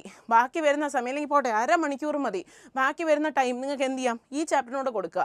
അല്ലെങ്കിൽ നിങ്ങൾക്ക് ഏതാണോ പാട് അതിലേക്ക് നിങ്ങൾ ഇൻവെസ്റ്റ് ചെയ്യുക. ഇതിൽ നിങ്ങൾ ഫുൾ ടൈം ഇൻവെസ്റ്റ് ചെയ്ത് നിങ്ങൾ പഠിച്ചു പക്കയാണ് മിസ്സ് പറഞ്ഞോ എന്ന് പറഞ്ഞിരിക്കുന്നവർ എന്ത് ചെയ്യുക, വിട്ടുപോയ ചാപ്റ്ററിന് ടൈം കൊടുക്കുക. മനസ്സിലായി പറയുന്നത്? പക്ഷേ ഇത് പഠിച്ചിട്ടില്ല, ഇത് പഠിച്ചു പക്ഷേ ഇത് എനിക്കറിയാമല്ലോ, ഓക്കെ ആണല്ലോ എന്ന് പറഞ്ഞിരിക്കുന്നവർ എന്ത് ചെയ്യുക, ഒന്നുകൂടെ ഇതൊന്ന് നോക്കുക. കാരണം എന്ത് ചെയ്യാൻ സാധ്യതയുണ്ട്, നമുക്ക് പോയിൻറ്റ്സ് മിസ് ചെയ്ത് പോയോ എന്നൊക്കെ ഒന്ന് പോകാൻ സാധ്യതയുണ്ട്. അങ്ങനെ നിങ്ങൾ എന്ത് ചെയ്യുക, ഒന്ന് നന്നായിട്ട് തറവ് ചെയ്ത് നോക്കണം ബോട്ടണിയിൽ. ഓക്കെ ആണോ? അപ്പോൾ നമ്മുടെ അടുത്ത ചാപ്റ്റർ റെസ്പിറേഷൻ പ്ലാന്റ്സ് ആണ്. ഫോട്ടോസിന്തസിസ് പറഞ്ഞതുപോലെ അതിനോടൊപ്പം വേണമെങ്കിൽ അതിനെക്കാട്ടിലും മുകളിൽ വേണമെങ്കിലും പറയാം, എന്നാലും രണ്ടും ഈക്വലി ഇമ്പോർട്ടൻ്റ് ഉള്ള 2 ചാപ്റ്റേഴ്സാണ് റെസ്പിറേഷൻ പ്ലാന്റ്സ്. ഉറപ്പായിട്ടും നമ്മൾ എക്സ്ചേഞ്ച് ഓഫ് ഗ്യാസസ് എന്താണെന്ന് നമ്മൾ പഠിച്ചിട്ടുണ്ട്, അതൊന്നുകൂടെ ഒന്ന് നോക്കുക. സെല്ലുലാർ റെസ്പിറേഷൻ, അതിൻ്റെ ഗ്ലൈക്കോളിസിസ്, ആ വക കാര്യങ്ങൾ നിങ്ങൾക്കറിയാം. ദെൻ TCA സൈക്കിൾ, ഇലക്ട്രോൺ നമ്മുടെ aerobic pathway, then energy relations, number of ATP molecules generated, ആ ഒരു കണക്ക് നിങ്ങൾ എന്ത് ചെയ്യരുത്, വിട്ടുപോയത്. അത് 1 മാർക്കിന് ചോദിക്കാം അല്ലേ. ഇത് ഇന്ന പ്രോസസ്സ് നടക്കുമ്പോൾ എത്ര ATP പ്രൊഡ്യൂസ് ചെയ്തു, ഇന്ന സാധനത്തിൽ ATP ഉണ്ടായോ ഇല്ലയോ, ഇതൊക്കെ എന്താണ് ഇമ്പോർട്ടൻ്റ് ആണ്. ATPയുടെ കണക്കൊക്കെ ഉണ്ടല്ലോ കയ്യിലല്ലേ. അപ്പോൾ ദെൻ ആംഫിബോളിക് പാത്വേസിനെ കുറിച്ച്, റെസ്പിറേറ്ററി കോഷ്യൻ്റ്, ഇതൊക്കെ നമുക്ക് റെസ്പിറേറ്ററി കോഷ്യൻ്റ് ഒക്കെ എന്താണ്, റെസ്പിറേറ്ററി കോഷ്യൻ്റ് ഒക്കെ സ്ഥിരം ക്വസ്റ്റൻ ആണല്ലേ. നമ്മുടെ സ്ഥിരം ക്വസ്റ്റൻ ആണ് കോഷ്യൻസിനെ കുറിച്ചൊക്കെ ചോദിക്കുന്നത്. സിമ്പിൾ കാര്യങ്ങളാണ്. പക്ഷേ എന്ത് ചെയ്യരുത്, ഈ 2 ചാപ്റ്റർ ഫോട്ടോസിന്തസിസും റെസ്പിറേഷൻ പ്ലാന്റ്സും നമ്മുടെ ബോട്ടണിയുടെ എന്താ പറയുക ത്രസ്റ്റ് ഏരിയാസ് ആണ്. അപ്പോൾ നമ്മുടെ +1 ബോട്ടണി പരീക്ഷ എഴുതാൻ പോകുമ്പോൾ ഈ ചാപ്റ്റർ കവർ ചെയ്താൽ തന്നെ നമ്മൾ 15 മാർക്കിന് വേണ്ടി പ്രിപ്പയർ ചെയ്തു എന്നാണ് എൻ്റെ അർത്ഥം. ഒരു 12 മുതൽ 15 വരെ മാർക്ക് നമുക്ക് പഠിച്ചു, അതായത് 2 ചാപ്റ്ററും കവർ ചെയ്തു. എന്നാലും പിന്നെയും 15 മാർക്ക് ഉണ്ടല്ലേ. അപ്പോൾ എന്താണ്, ഓരോ ചാപ്റ്ററിനും പരീക്ഷയ്ക്ക് ക്വസ്റ്റ്യൻ ഇടുന്നവർ എന്ത് ചെയ്തിട്ടുണ്ട്, ഇമ്പോർട്ടൻസ് കൊടുത്തിട്ടുണ്ടെന്നുള്ള കാര്യം നമ്മുടെ മൈൻഡിലുണ്ടാവണം. നമുക്ക് ഇത്രയും ചാപ്റ്റേഴ്സ് പഠിക്കാനുണ്ടെങ്കിൽ ഉറപ്പായിട്ടും അവർക്കറിയാം നിങ്ങളെ കൊണ്ട് എത്ര പഠിപ്പിക്കണം, എങ്ങനെ പഠിപ്പിക്കണം, എങ്ങനെയൊക്കെ പരീക്ഷ എഴുതിപ്പിക്കണം എന്ന് അല്ലേ. അപ്പോൾ എന്ത് ചെയ്യുക, ഈ 2 ചാപ്റ്ററിലെയും സൈക്കിൾസും അതിൻ്റെ പോയിൻറ്റ്സുകളും 1 മാർക്കിന് ചോദിക്കാം, അല്ലെങ്കിൽ 30% സെഷനിലേക്ക് ചോദിക്കാം, നമ്മുടെ ഷോർട്ട് ആൻസർ സെഷനിലേക്ക് ചോദിക്കാം. അപ്പോൾ നമ്മുടെ പാറ്റേൺ കവർ ചെയ്യാൻ വേണ്ടിയിട്ട് ഏത് സെഷനിലേക്ക് വേണമെങ്കിൽ ഈ 2 ചാപ്റ്റേഴ്സിന് ക്വസ്റ്റ്യൻസ് ഇൻക്ലൂഡ് ചെയ്ത് വരാം. വിത്ത് ഫിഗറൊക്കെ ആയിരിക്കും തന്നിട്ട് ചോദിക്കണം. ചിലപ്പോൾ ഒരു ഫിഗർ തന്നിട്ട് ഇത് ഏത് സൈക്കിളെന്ന് ചോദിക്കാം. ജസ്റ്റ് ഒരു കുഞ്ഞു സൈക്കിളൊക്കെ കൊടുത്തിട്ട് നമ്മൾ അന്നേരം TC ആണോ ആണോ നമ്മുടെ മറ്റേ ഫോസ്ഫോറിലേഷൻ മറ്റേ ചാപ്റ്റർ ആണോ എല്ലാം കണക്ട് ചെയ്ത് പോകാൻ പറ്റണം നിങ്ങൾക്ക്. അപ്പം വ്യക്തമായിട്ട് എന്ത് ചെയ്യണം, ഒരു ഐഡിയ മനസ്സിലുണ്ടാവണം. Very very important chapter. അതുകൊണ്ടാണ് വീണ്ടും എന്ത് ചെയ്തത്, കഥ പറഞ്ഞത്. ഓക്കെ ആണോ? അടുത്തത് നമ്മുടെ ചാപ്റ്റർ 15 വന്നിട്ട് പ്ലാൻ ഗ്രോത്ത് ആൻഡ് ഡെവലപ്മെൻറ്റ് എന്ന് പറയുന്ന chapter. Plant growth and development നമ്മുടെ സീഡ് ജെർമിനേഷൻ. നമ്മുടെ സീഡ് ജെർമിനേഷൻ നിങ്ങൾ പഠിച്ചു കഴിഞ്ഞോ? അതിൻ്റെ ഒരു പോയിൻറ്റ്സ് ഒക്കെ നമ്മുടെ കയ്യിലുണ്ടോ? Then phases of plant growth and plant growth rate. Plant growth റേറ്റ്സിനെ കുറിച്ചും പ്ലാന്റിൻ്റെ ഗ്രോത്തിൻ്റെ ഫേസസും, അതിൻ്റെ ഫേസും ഉണ്ട്, അതിൻ്റെ ഗ്രോത്ത് റേറ്റും ഉണ്ട്. നമ്മുടെ കയ്യിൽ സാധനങ്ങളുണ്ടോ, നമ്മുടെ കയ്യിൽ ആ നോട്ട്സ് വന്നോ, നമ്മുടെ മൈൻഡിൽ അത് വന്നോ, നമുക്ക് റിവൈസ് ചെയ്യാൻ പറ്റുന്നുണ്ടോ, ഇത്രയും കാര്യം ചിന്തിക്കണം ഓരോന്ന് കേൾക്കുമ്പോഴും. ഇനി അതിൻ്റെ കണ്ടീഷൻസ് ഓഫ് ഗ്രോത്തിനെ കുറിച്ച്, ഡിഫറൻസിയേഷൻ, ഡിഫറൻസിയേഷൻ, റീഡിഫറൻസിയേഷൻ, ഓരോന്നിൻ്റെയും വ്യത്യാസം, ഇവർ തമ്മിൽ എന്തൊക്കെ വ്യത്യാസങ്ങളുണ്ട്, എന്താണ് ഇവിടെ നടക്കുന്നത്, ആ ധാരണ നമ്മുടെ കയ്യിലുണ്ടാവണം. Sequence of developmental process in plant cell. Sequences of developmental process in plant cell. Okay ആണോ? ദെൻ ആ ഒരു ഡെവലപ്മെൻറ്റൽ പ്രോസസ്സ് എവിടെയാണ്, നമ്മുടെ പ്ലാന്റ് സെല്ലിൻ്റെ. ദെൻ വരുന്നത് പ്ലാന്റ് ഗ്രോത്ത് റെഗുലേറ്റേഴ്സ്. അത് നിങ്ങൾക്കറിയാം, നമ്മുടെ എന്താണ് ക്വസ്റ്റ്യൻ പാറ്റേണിൽ ഇൻക്ലൂഡ് ചെയ്യുന്ന സെഷനാണ്. ഏറ്റവും കൂടുതൽ ചോദിക്കുന്ന സെഷൻസാണ് നമ്മുടെ പ്ലാൻ ഗ്രോത്ത് റെഗുലേറ്റേഴ്സ്. അപ്പോൾ നിങ്ങളതിൻ്റെ എക്സാമ്പിൾസ് ഒക്കെ പഠിച്ചിട്ടുണ്ടായിരിക്കും. പ്ലാൻ ഗ്രോത്ത് റെഗുലേറ്റേഴ്സ് പഠിക്കുമ്പോൾ മാച്ച് ദ ഫോളോയിങ്ങിൽ തന്നെയാണ് അല്ലേ. മാച്ച് ദ ഫോളോയിങ്ങിലോ അല്ലെങ്കിൽ ഫിൽ ഇൻ ദ ബ്ലാങ്ക്സിലോ ഒക്കെ ഇട്ട് ചോദിക്കാം, അല്ലെങ്കിൽ ഓഡ് ഓൺ ഔട്ട് എടുത്ത് ചോദിക്കാം. അപ്പോൾ എന്ത് ചെയ്യണം, ആ ലെവലിൽ തന്നെ കുറച്ച് ഇമ്പോർട്ടൻസ് കൂടുതൽ കൊടുത്ത് ആ സെഷൻ പഠിച്ചെടുക്കണം. ഇമ്പോർട്ടൻറ്റ് ചാപ്റ്ററാണ് പ്ലാൻ ഗ്രോത്ത് ആൻഡ് ഡെവലപ്മെൻറ്റ് എന്ന് പറയുന്നത്. നമ്മൾ ആ പറഞ്ഞ സീഡ് ജെർമിനേഷൻ തൊട്ട് പ്ലാൻ ഗ്രോത്ത് ഹോർമോൺസ് റെഗുലേറ്റേഴ്സ് വരെ നിങ്ങൾ എന്ത് ചെയ്യുക, പഠിച്ച് തീർന്നവർ ഒരു തവണ കൂടെ റിവൈസ് ചെയ്യുക. എല്ലാം കഴിഞ്ഞ് റിവിഷൻ കഴിഞ്ഞവർ ഒരു തവണ കൂടെ റിവൈസ് ചെയ്യുക. പോർഷൻസ് കുറേയൊക്കെ തീർത്തവർ എന്ത് ചെയ്യുക, ഇതെല്ലാം ഞാൻ പഠിച്ചിട്ടുണ്ടോ, പഠിച്ച എൻ്റെ തലയിലുണ്ടോ എന്ന് എന്ത് ചെയ്യുക, ഒന്ന് റിഫ്രഷ് ചെയ്ത് നോക്കുക. അടുത്തത് നമ്മുടെ breathing and exchange of gases എന്ന് പറയുന്ന ചാപ്റ്ററാണ്. എന്താണ് breathing and exchange of gases? അപ്പോൾ നമുക്ക് നോക്കാം. അപ്പോൾ ഇതിൽ നമ്മൾ എന്തൊക്കെയാണ് നോക്കിയത്? Respiratory organs in animals. നമ്മൾ ഇങ്ങനെ ഡീറ്റെയിൽ ഇതൊന്നും അതിന് നോക്കുന്നില്ലായിരുന്നു അല്ലേ ക്ലാസ്സിൽ പഠിച്ചപ്പോഴും. ജസ്റ്റ് ആ പേര് തരും. ഇപ്പോൾ ഫിഷ് നമ്മൾ ആനിമൽ കിങ്ഡം ഇങ്ങോട്ടൊന്ന് ഓർത്ത് നോക്കും അല്ലേ. എന്നിട്ട് അതിനെ എല്ലാ ആനിമൽസിൻ്റെ പേരൊക്കെ എഴുതിയിട്ട് മാച്ച് ദ ഫോളോയിങ്ങിന് ഉറപ്പായിട്ടും ചോദിക്കാം. നിങ്ങൾക്ക് പ്രതീക്ഷിക്കാവുന്ന സെക്ഷനാണ് respiratory organs in animals. Humans കഴിഞ്ഞോടെ ഉണ്ടായിരുന്നെന്ന് തോന്നുന്നു അല്ലേ. 23rd പരീക്ഷയ്ക്ക് 2023 പരീക്ഷയ്ക്ക് ഉണ്ടായിരുന്നു. അപ്പോൾ എന്താണ് നമ്മുടെ ഓരോ ഓർഗാനിസംസ് അതിൻ്റെ respiratory systems match the following നിങ്ങൾക്ക് തന്നേക്കും, തെറ്റിച്ച് തന്നേക്കും. നിങ്ങൾ എന്ത് ചെയ്യണം? പ്രോപ്പറായിട്ട് എടുത്ത് എഴുതാം. ഇല്ലെങ്കിൽ ഇതിൻ്റെ പേര് വന്നിട്ട് മീൻസ് ലേബിലല്ലോ ഓഡ് ഓൺ ഔട്ട് ഇതിൽ പെടാത്തത് ഏത്, അല്ലെങ്കിൽ ഗ്രൂപ്പ് ഔട്ട് ചെയ്യാനോ കുറച്ച് റെസ്പിറേറ്ററി ഓർഗൻസിൻ്റെ കൂടെ ഒരു എക്സ്ക്രീറ്ററി ഓർഗനെ കൂടെ ചേർത്ത് തന്നിട്ട് എടുത്ത് കളയാനൊക്കെ ചോദിക്കാം അല്ലേ. അപ്പോൾ ഇത് നിങ്ങൾ എന്ത് ചെയ്യുക? ആ ഒരു പേരും ഇത് ഏതിനൊക്കെയാണ് വരുന്നതെന്നും പഠിച്ചു വെച്ചേക്കുക. ദെൻ റെസ്പിറേറ്ററി സിസ്റ്റം ഇൻ ഹ്യൂമൻ്റെ കാര്യം നമ്മൾ പഠിച്ചിട്ടുണ്ട്. Mechanism of breathing and its regulation in humans, that is exchange of gases. Exchange of ഗ്യാസസിനെ കുറിച്ച് വളരെ ഡീറ്റെയിൽ ആയിട്ട് പഠിച്ചു. ഈ ചാപ്റ്റർ പറഞ്ഞപ്പോഴാണ് ഞാൻ പറഞ്ഞത് വെറും 3 മാർക്കിന് ചോദിക്കുന്ന ഒരു ചാപ്റ്ററാണ് ഈ പറയുന്ന breathing and exchange of gases എന്ന് പറഞ്ഞ ചാപ്റ്റർ ആണല്ലോ. പക്ഷേ ആ 3 മാർക്ക് എന്ന് പറയുന്നത് നമുക്ക് മിക്കവാറും ചോദിക്കുന്നത് നമ്മുടെ ഷോർട്ട് ആൻസർ എസ്സേ ടൈപ്പ് ക്വസ്റ്റ്യനിലായിരിക്കും. അപ്പോൾ ട്രാൻസ്പോർട്ട്, നമ്മുടെ പാർഷ്യൽ പ്രഷർ, അതിൻ്റെ എന്താണ് ഓരോ പാർഷ്യൽ പ്രഷേഴ്സിൻ്റെയും വരുന്ന ഒരു നമ്പർ നമ്മൾ ഓരോന്നിനും പഠിച്ചു. ഓക്സിജൻ ഇത്ര, കാർബൺ ഡൈ ഓക്സൈഡ് ഇത്ര, ഇതിൽ ആൽവിയോയിൽ കൊണ്ടു കളയുമ്പോൾ എത്ര, നമ്മുടെ മൗത്തിൽ നിന്ന് പുറത്ത് പോകുമ്പോൾ അറ്റ്മോസ്ഫിയറിൽ എത്ര, നമ്മുടെ ബോഡിയിൽ എത്ര, ഓർക്കുന്നുണ്ടോ? പോയിൻറ്റ്സ് ഒക്കെ വരുന്നുണ്ടോ? ഓർമ്മയിലേക്ക് ഇങ്ങനെ ഓർത്തെടുക്കാൻ പറ്റുന്നുണ്ടോ? അതെല്ലാം എന്ത് ചെയ്യണം? നിങ്ങൾ പക്കയായിട്ട് അത് ഓർത്ത് വെച്ചേക്കണം. അത് വെച്ചാൽ നമ്മൾ എപ്പോഴും എക്സാം എഴുതുമ്പോൾ ആ ഒരു കണക്കൊക്കെ കാണിച്ച് നിങ്ങൾ പരീക്ഷ എഴുതുന്നതും ഞാൻ പറയുന്നത് അറ്റ്മോസ്ഫിയറിൽ ഓക്സിജൻ കൂടുതലാണ്, എൻ്റെ ബോഡിയിൽ ഓക്സിജൻ കുറവാണ്, ജസ്റ്റ് ഒരു സ്റ്റേറ്റ്മെൻറ്റ്. നമുക്ക് പറയാൻ എന്തെങ്കിലും തെളിവുണ്ടോ? അപ്പോൾ നിങ്ങൾ എന്ത് ചെയ്യണം? ഓരോ കണക്ക് പറഞ്ഞ്, നമ്മൾ കണക്ക് വൈസ് തന്നെയാണ് പഠിച്ചത്, അത് ഓരോന്നും പറഞ്ഞ് പരീക്ഷ എഴുതിയാൽ കുറച്ചും കൂടെ യൂസ്ഫുൾ ആയിരിക്കും. കുറച്ചും കൂടെ നല്ല ബെറ്റർ അത് തന്നെയാണ്. ഓക്കെ ആണോ? അടുത്തത് transport of gases and regulation of respiration, അത് പറഞ്ഞു. റെസ്പിറേറ്ററി വോളിയംസ് അടുത്ത ഒരു ഇമ്പോർട്ടൻറ്റ് സെഷൻ ആണല്ലേ. കുറേ പഠിച്ചിട്ടുണ്ട് നമ്മൾ. ടൈഡൽ വോളിയംസ്, നമ്മുടെ റെസിഡ്യുവൽ വോളിയംസ്, നമ്മുടെ എക്സ്പിറേറ്ററി, അങ്ങനെ അറിയാമല്ലോ. ERV, IRV, then total capacity, vital capacity, അതൊക്കെ നമ്മൾ നോക്കുന്നുണ്ട്. അപ്പോൾ ഈ ഒരു പേര് മിനിമം ഒരെണ്ണം നിങ്ങൾക്ക് ചോദിച്ചിരിക്കും. അപ്പോൾ അത് ഒരെണ്ണം പോലും വിട്ടുപോരുത്. ഒന്ന് വിട്ടുപോയാൽ ചിലപ്പോൾ വിടുന്നതായിരിക്കും കയറി ചോദിക്കുന്നത് അല്ലേ. ഇത് ഭയങ്കര പാട്, എനിക്ക് വയ്യ എന്ന് പറഞ്ഞാൽ മാറ്റി വയ്ക്കാം, അത് തന്നെ ചോദിക്കും. അപ്പോൾ ഏറ്റവും പാടുള്ളത് പഠിച്ചു വയ്ക്കാം, ബാക്കിയൊന്നും നോക്കണ്ട, സിമ്പിളൊന്നും നോക്കണ്ടെന്ന് വെച്ചാൽ ചിലപ്പം ജസ്റ്റ് എന്താണ് റെസിഡ്യുവൽ വോളിയം എന്നൊക്കെ ചോദിക്കും. അപ്പോൾ റെസിഡ്യുവൽ വോളിയം എന്താണെന്ന് അറിയാൻ പാടില്ലായിരിക്കും. അപ്പോൾ എന്ത് ചെയ്യണം? ഒരെണ്ണവും വിട്ടുപോകാത്ത ഒരു പോയിൻ്റാണ് നമ്മുടെ റെസ്പിറേറ്ററി വോളിയം. 1 മാർക്കിന് പ്രതീക്ഷിക്കാം. ദെൻ അതിൻ്റെ ഡിസോർഡേഴ്സ്, നമ്മുടെ റെസ്പിറേറ്ററി സിസ്റ്റമായിട്ട് റിലേറ്റ് ചെയ്ത് വരുന്ന കുറച്ചധികം ഡിസീസസ് പഠിച്ചിട്ടുണ്ട്. അത് ഓരോന്നിനെ കുറിച്ചും ഇൻഡിവിജ്വലി പറയുന്നില്ല. എല്ലാ ഡിസോർഡേഴ്സിനെ കുറിച്ചും ഒരു ധാരണ ഉണ്ടായിരിക്കണം. അത് ഏത് വേണമെങ്കിലും നമുക്ക് ചോദിക്കാം. ചിലപ്പോൾ അതിൻ്റെ സിംറ്റംസ് ചോദിക്കാം, അല്ലെങ്കിൽ കുറേ സിംറ്റംസ് ഒക്കെ തന്നിട്ട് ഇത് ഏതാണ് അസുഖം എന്ന് നമുക്ക് ചോദിച്ചൂടെ?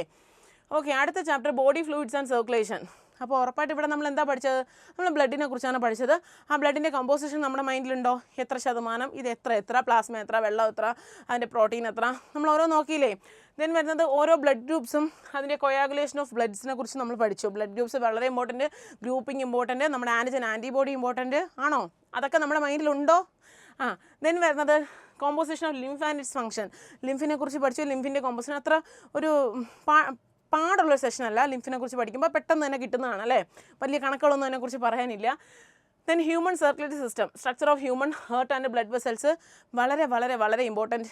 ലേബിൾ ചെയ്ത ഫിഗേഴ്സൊക്കെ തന്നിട്ട് ABCD ചോദിക്കാം. ഹേർട്ടിൻ്റെ ഓരോ സെഷൻസ്, നമ്മുടെ ഓർക്കിൾസും വെൻട്രിക്കിൾസും, ട്രൈക്കസ്പിഡും ബൈക്കസ്പിഡും, എസൈനോട്സ്, അതായത് നമ്മുടെ പേസ് മേക്കറിനെ കുറിച്ചും ഈവൻ എന്ത് വേണമെങ്കിലും ചോദിക്കാൻ സാധ്യതയുള്ളതാണ് നമ്മുടെ സർക്കുലേഷൻ എന്ന് പറയുന്നത്. ഓക്കെ, 1 മാർക്കിന് ചോദിക്കാം, ഇടയ്ക്ക് 2 മാർക്സിന് ചോദിക്കാം, ഇല്ലയെന്നുണ്ടെങ്കിൽ നമ്മുടെ 3 മാർക്കിന് ചോദിക്കാം. ഓക്കെ ആണോ? ലാസ്റ്റ് സെഷനിൽ ചോദിക്കാം. അപ്പോൾ നമ്മുടെ 3 സെഷനിലേക്ക് നിങ്ങൾ എന്ത് ചെയ്യണം? ഇതിൽ നിന്ന് ക്വസ്റ്റ്യൻസ് എക്സ്പെക്റ്റ് ചെയ്യണം. ഓക്കെ ആണോ പറഞ്ഞത്? അടുത്തതെന്ന് പറയുന്നത് നമ്മുടെ cardiac cycle, cardiac output, ECG ഒക്കെ എത്രയോ വർഷമായിട്ടല്ലേ റിപ്പീറ്റ് ചെയ്ത് ചോദിക്കുന്നുണ്ട്. ഒരിക്കലും ആ ഗ്രാഫ്, ആ കോംപ്ലക്സ് എന്താണ്, ഇൻഡിവിജ്വലി P വേവ് എന്താണ്, ആ ഓരോ വേവും എന്താണെന്നുള്ളത് നിങ്ങൾക്ക് ഉറപ്പായിട്ടുണ്ടായിരിക്കണം വിത്ത് ഫിഗർ. ഇപ്പോൾ ഈവൻ അതൊരു ചുമ്മാ ഒരു മാർക്കിന് ഒരു മാർക്കിന് അത് അങ്ങനെ ചോദിക്കില്ല. ഇപ്പോൾ ഇൻ കേസ് 2 മാർക്കിന് ചോദിക്കണമെന്ന് കരുതുക. അപ്പോൾ എന്ത് ചെയ്യണം? വാട്ട് ഈസ് ECG എന്ന് ചോദിച്ചു കഴിഞ്ഞാൽ ECG എന്താണെന്നും അതിൻ്റെ കാര്യം വ്യക്തമായി എഴുതിയതിന് ശേഷം ആ ഫിഗറും കൂടെ വരച്ച് ലേബൽ ചെയ്ത് തന്നെ പോകണം. ഓക്കെയാണ്? അത് ECGയുടെ കേസിൽ മാത്രമല്ല ഈ പറയണത്. അങ്ങനെ നമുക്ക് ഫിഗർ നമ്മൾ പറഞ്ഞിട്ടുണ്ട്, ഇത് പഠിക്കണം എന്ന് പറഞ്ഞിട്ടുണ്ടെങ്കിൽ ആ ഫിഗർ ഇൻക്ലൂഡ് ചെയ്ത് എന്ത് ചെയ്യാൻ പാടുള്ളൂ? പരീക്ഷയ്ക്ക് എഴുതാൻ പാടുള്ളൂ. ദെൻ നമ്മുടെ ഡബിൾ സർക്കുലേഷൻ അതൊരു കുഞ്ഞു ക്വസ്റ്റൻ ആയിട്ടേ ചോദിക്കുള്ളൂ. Regulation of cardiac activity okay. Disorders of circulatory system important. നമ്മൾ നേരത്തെ പറഞ്ഞ പോലെ ഡിസോർഡേഴ്സും അതിൻ്റെ റെഗുലേഷൻ എന്ന് പറയുന്നത് എല്ലാത്തിനകത്തും ഉണ്ട്. നമ്മുടെ എക്സ്ക്രീറ്ററി സെക്ഷനിലെ കാര്യമാണ് പറഞ്ഞത്. റെഗുലേഷൻ എന്ത് ചെയ്യാം, അതൊരു എസ്ഐ ടൈപ്പ് ക്വസ്റ്റ്യൻ സെഷനിലേക്ക് പ്രതീക്ഷിക്കാം. അതുപോലെ നമ്മുടെ റെഗുലേഷൻ ഓഫ് കാർഡിയാക് ആക്ടിവിറ്റി അത്രയും ഡീറ്റെയിലിംഗ് ഇല്ല, എന്നാലും നമുക്ക് പ്രതീക്ഷിക്കാം. ഓക്കെ ആണോ? റെഗുലേഷൻസ് ആണ് പഠിക്കുന്ന ചാപ്റ്ററിൽ കുറച്ച് കുഴപ്പമില്ല എന്ന് നമ്മൾ വിചാരിക്കുന്ന സെഷൻ റെഗുലേഷൻ ആയിരിക്കും. പക്ഷേ റെഗുലേഷൻ എടുത്ത് ചോദിക്കുമ്പോഴാണ് കൺഫ്യൂഷൻ അടിച്ച് പോകുന്നത്. ഓക്കെ ആണോ? അപ്പോൾ അത് പഠിച്ച് കംപ്ലീറ്റ് ചെയ്യുക.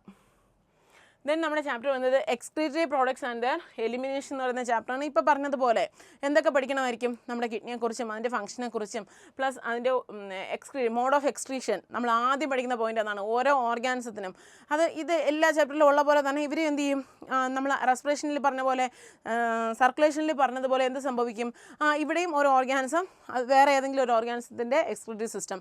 അപ്പോൾ ആ തമ്മിൽ എന്ത് ചെയ്യണം, മാച്ച് ചെയ്യാനോ ഓഡ് ഓൺ ഔട്ട് എഴുതാനോ ഒക്കെ ചോദിക്കാം. ഏതാണ്? എക്സ്ക്രീറ്ററി പ്രോഡക്ട്സ് ആൻഡ് ദെയർ എലിമിനേഷനിൽ. Then human excretory system structure and function. Human excretory സിസ്റ്റത്തിൻ്റെ ബേസിക് സ്ട്രക്ചർ ആൻഡ് ഫംഗ്ഷൻ നിങ്ങൾ പഠിച്ചിട്ടുണ്ടോ എന്ന് നോക്കുക, അതിന് ഫുൾ കവർ ചെയ്തോ നോക്കുക. ദെൻ നമ്മുടെ യൂറിൻ ഫോർമേഷൻ, അതിൻ്റെ ഓസ്മോ റെഗുലേഷനെ കുറിച്ച്. Then regulation of kidney function. അവിടെ വെള്ളം കൂടുമ്പോൾ യൂറിൻ കൂടുന്നത്, അല്ലെങ്കിൽ വെള്ളം കൂടുമ്പോൾ യൂറിൻ കൂടുന്നത്, വെള്ളം കുറയുമ്പോൾ യൂറിൻ കുറയുന്നത്, ആ മെക്കാനിസം നമ്മുടെ റെഗുലേഷൻ നമ്മുടെ നമുക്ക് ഞാൻ ക്ലാസ് നമ്മുടെ മാർക്ക് ഡിസ്ട്രിബ്യൂഷൻ പറഞ്ഞ സമയത്തും ക്ലാസ്സിലും പറഞ്ഞു, ഇതിപ്പോൾ 3 മാർക്കിനേ ഉള്ളൂ. ഈ ഒരു സെക്ഷൻ എന്താണ് നമുക്ക് വളരെ ഇമ്പോർട്ടൻ്റ് ആണ്. പരീക്ഷയ്ക്ക് ഒരു 5ഓ 6ഓ തവണയൊക്കെ ചോദിച്ചിട്ടുള്ള ഒരു സെഷനാണ്. ആ ഒരു ക്വസ്റ്റ്യൻ എന്ന് പറഞ്ഞാൽ അവർക്ക് എന്തോ ഭയങ്കര ഇഷ്ടമാണല്ലേ. അപ്പോൾ നിങ്ങൾ എന്ത് ചെയ്യണം, ഉറപ്പായിട്ടും അപ്പം നമ്മൾ കട്ടയ്ക്ക് പഠിച്ചുകൊണ്ട് പോകുമ്പോൾ ചോദിക്കുമോ, ചിലപ്പോൾ അടുത്ത് മറ്റേ നേരത്തെ പഠിച്ച സർക്കുലേഷൻ ആയിരിക്കും റെഗുലേഷൻ ആയിരിക്കും ചോദിക്കുന്നത്, അല്ലെങ്കിൽ റെസ്പിറേഷൻ്റെ മെക്കാനിസം ആയിരിക്കും ചോദിക്കുന്നത്.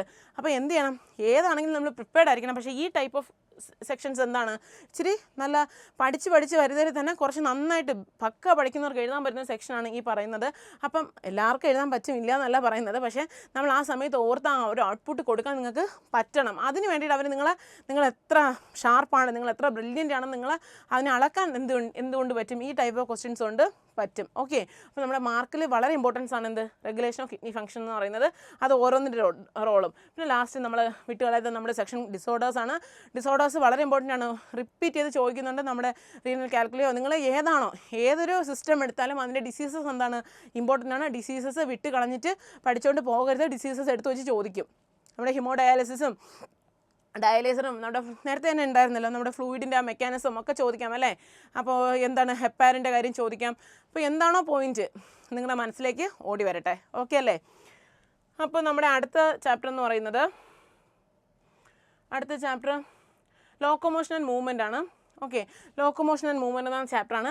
ഫസ്റ്റ് നമ്മളതിൻ്റെ ബേസിക് മൂവ്മെൻറ്റ്സ് ഏതൊക്കെയാണ്, ഇന്ന ടൈപ്പിൽ എന്താണ് ഈ ഒരു പർട്ടിക്കുലർ സെഷൻ ഏത് ടൈപ്പ് ഓഫ് മൂവ്മെൻ്റ് ആണ് കാണിക്കുന്നത്, ഫ്ലജല്ലാർ ആണോ സീലിയറി ആണോ മസ്കുലർ ആണോ എന്ന് ചോദിക്കാം. ദെൻ നമ്മൾ സ്കെൽറ്റൽ മസിലിനെ കുറിച്ച് ഈ ചാപ്റ്റർ എന്ന് പറയുന്നത് എന്താണ്, നമ്മുടെ ആദ്യം പറഞ്ഞ ലിവിങ് വേൾഡ് പോലെ ബയോളജിക്കൽ ക്ലാസിഫിക്കേഷൻ പോലെ ഒരു 2 മാർക്കിൻ്റെ ക്വസ്റ്റ്യൻ പ്രതീക്ഷിക്കേണ്ട മാത്രമുള്ളൊരു സെഷനാണ്. എത്ര മാർക്കിൻ്റെയാണ്?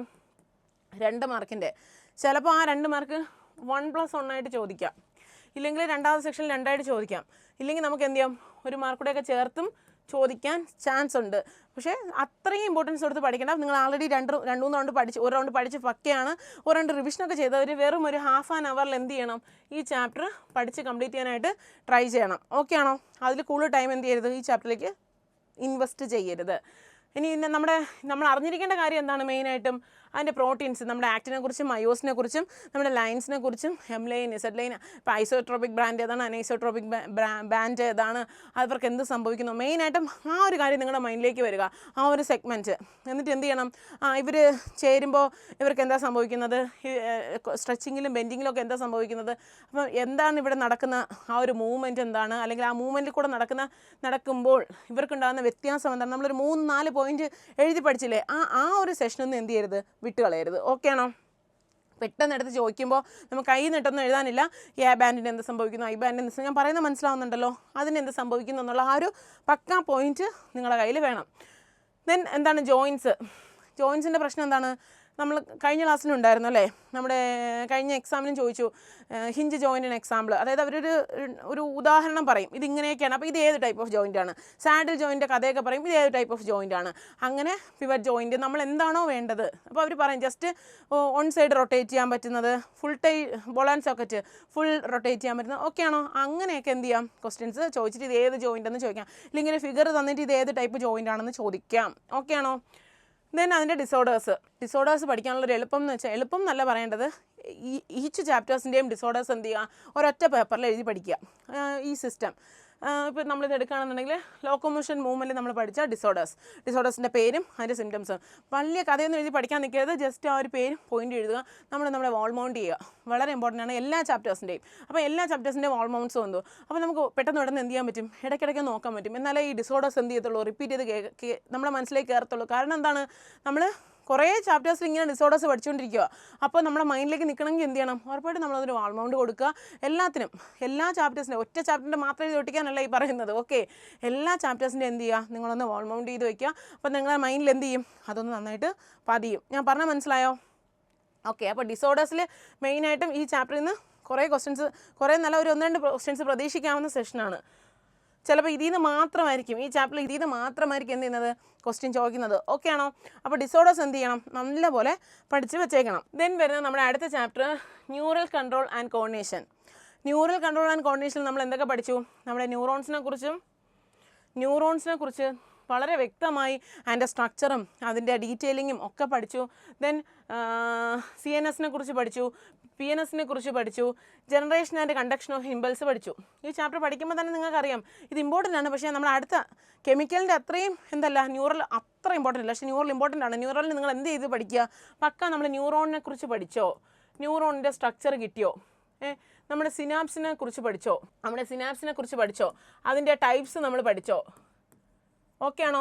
നമ്മുടെ കെമിക്കൽ ഇലക്ട്രിക്കൽ സിനാപ്സുകൾ നിങ്ങളുടെ മൈൻഡിലേക്ക് നിൽക്കുന്നുണ്ടോ, കെമിക്കൽ ഇലക്ട്രിക്കൽ സിനാപ്സുകളെല്ലാം നിങ്ങളുടെ മൈൻഡിലേക്ക് വരുന്നുണ്ടോ, അതൊക്കെ വരുന്നുണ്ടോ നോക്കാം.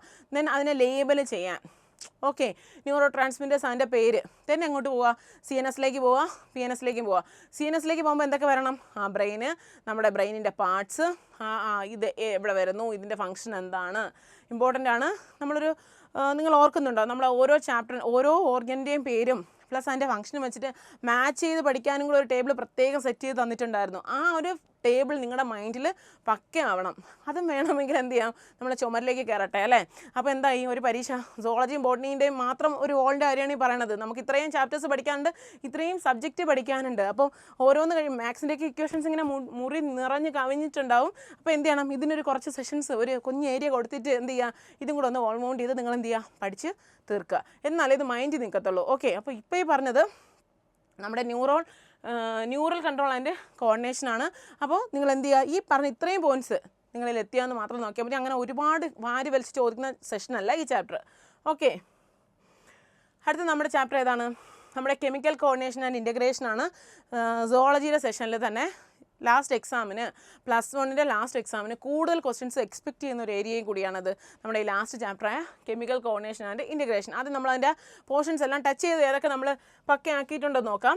ആദ്യം നമ്മൾ ഏതൊക്കെയാണ് എൻഡോക്രൈൻ ഗ്ലാൻഡ്സ് എന്നുള്ളത് പക്ക പഠിച്ചു കറക്റ്റാണ്. ദെൻ നമ്മൾ അതിന് ഓരോന്നും പ്രൊഡ്യൂസ് ചെയ്യുന്ന ഹോർമോൺസിനെ കുറിച്ച് പഠിച്ചു ഓക്കെയാണ്, നിങ്ങൾ പഠിച്ചല്ലോ അല്ലേ. ദെൻ ഹ്യൂമൻ എൻഡോക്രൈൻ സിസ്റ്റത്തിൽ ഓരോന്നിനെ കുറിച്ച് എന്താ ഇവിടെ അവർ ഡീറ്റെയിൽ ചെയ്ത് നമ്മൾക്ക് തന്നിട്ടുണ്ട്.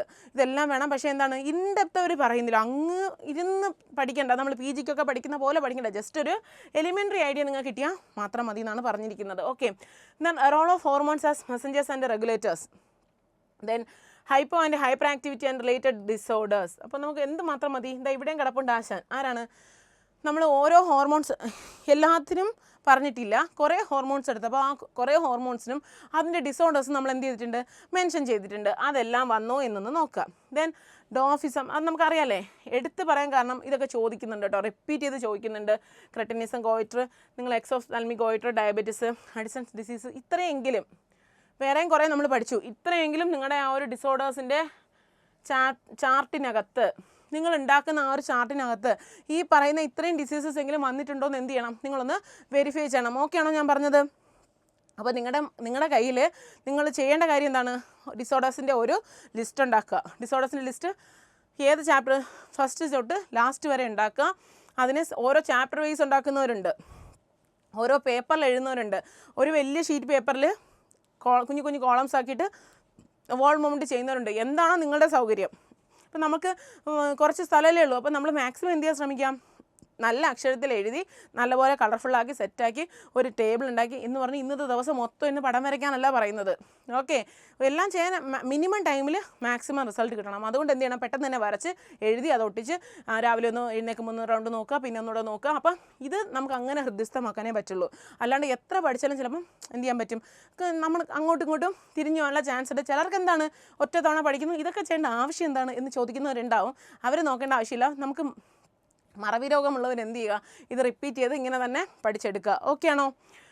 അപ്പോൾ നമ്മുടെ ഒരു മെത്തേഡ് അതായിരുന്നു. അപ്പോൾ നമ്മുടെ ഫുൾ ചാപ്റ്റേഴ്സ് എന്ത് ചെയ്തിട്ടുണ്ട്, ഏതൊക്കെയാണ് ചാപ്റ്റേഴ്സ്, ആ ചാപ്റ്റേഴ്സിൻ്റെ ഇത്രയും പോർഷൻസ് വന്നിട്ടുണ്ടോ, പ്ലസ് അതിൻ്റെ മാർക്കിൻ്റെ ഡിസ്ട്രിബ്യൂഷനും നമ്മുടെ കയ്യിലുണ്ട്.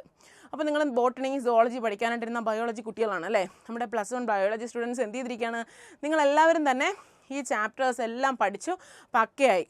ഓക്കെ ആണോ? പഠിക്കുന്ന സമയത്ത് ഫുൾ പഠിച്ച് സെറ്റായിട്ട് വരുന്ന സമയത്ത് നിങ്ങൾക്ക് പഠിക്കാനിരിക്കുമ്പോഴാണെങ്കിലും പഠിച്ചുകൊണ്ടിരിക്കുമ്പോഴാണെങ്കിലും ഇനി കുറച്ചുകൂടെ കവർ ചെയ്യാനിരിക്കുമ്പോഴാണെങ്കിലും കുറച്ചൊരു ടിപ്സായിട്ട് പറയുന്നത്, ഫസ്റ്റ് വൺ എന്ന് പറയുന്നത് എന്താണ്, നമ്മൾ ഉറപ്പായിട്ടും കൺസെപ്റ്റ് പഠിച്ചു പോവുക. അപ്പോൾ ഇത്രയും നേരം നമ്മൾ എന്താ പറഞ്ഞു വന്നത്, നമ്മുടെ ചാപ്റ്റേഴ്സ്, അതിൻ്റെ ഇമ്പോർട്ടൻറ്റ് സെഷൻസ്, മാർക്കിൻ്റെ ഡിസ്ട്രിബ്യൂഷൻ എല്ലാം നമ്മൾ അറിഞ്ഞു. പഠിക്കാനിരിക്കണം. അപ്പം ഈ അവസാന നിമിഷം ഇനി ഒന്നേന്ന് പഠിക്കാതിരിക്കുന്ന ഒരു കാര്യമല്ല പറയുന്നത്. അങ്ങനെ ആരും തന്നെ ഇരിക്കുന്നില്ല.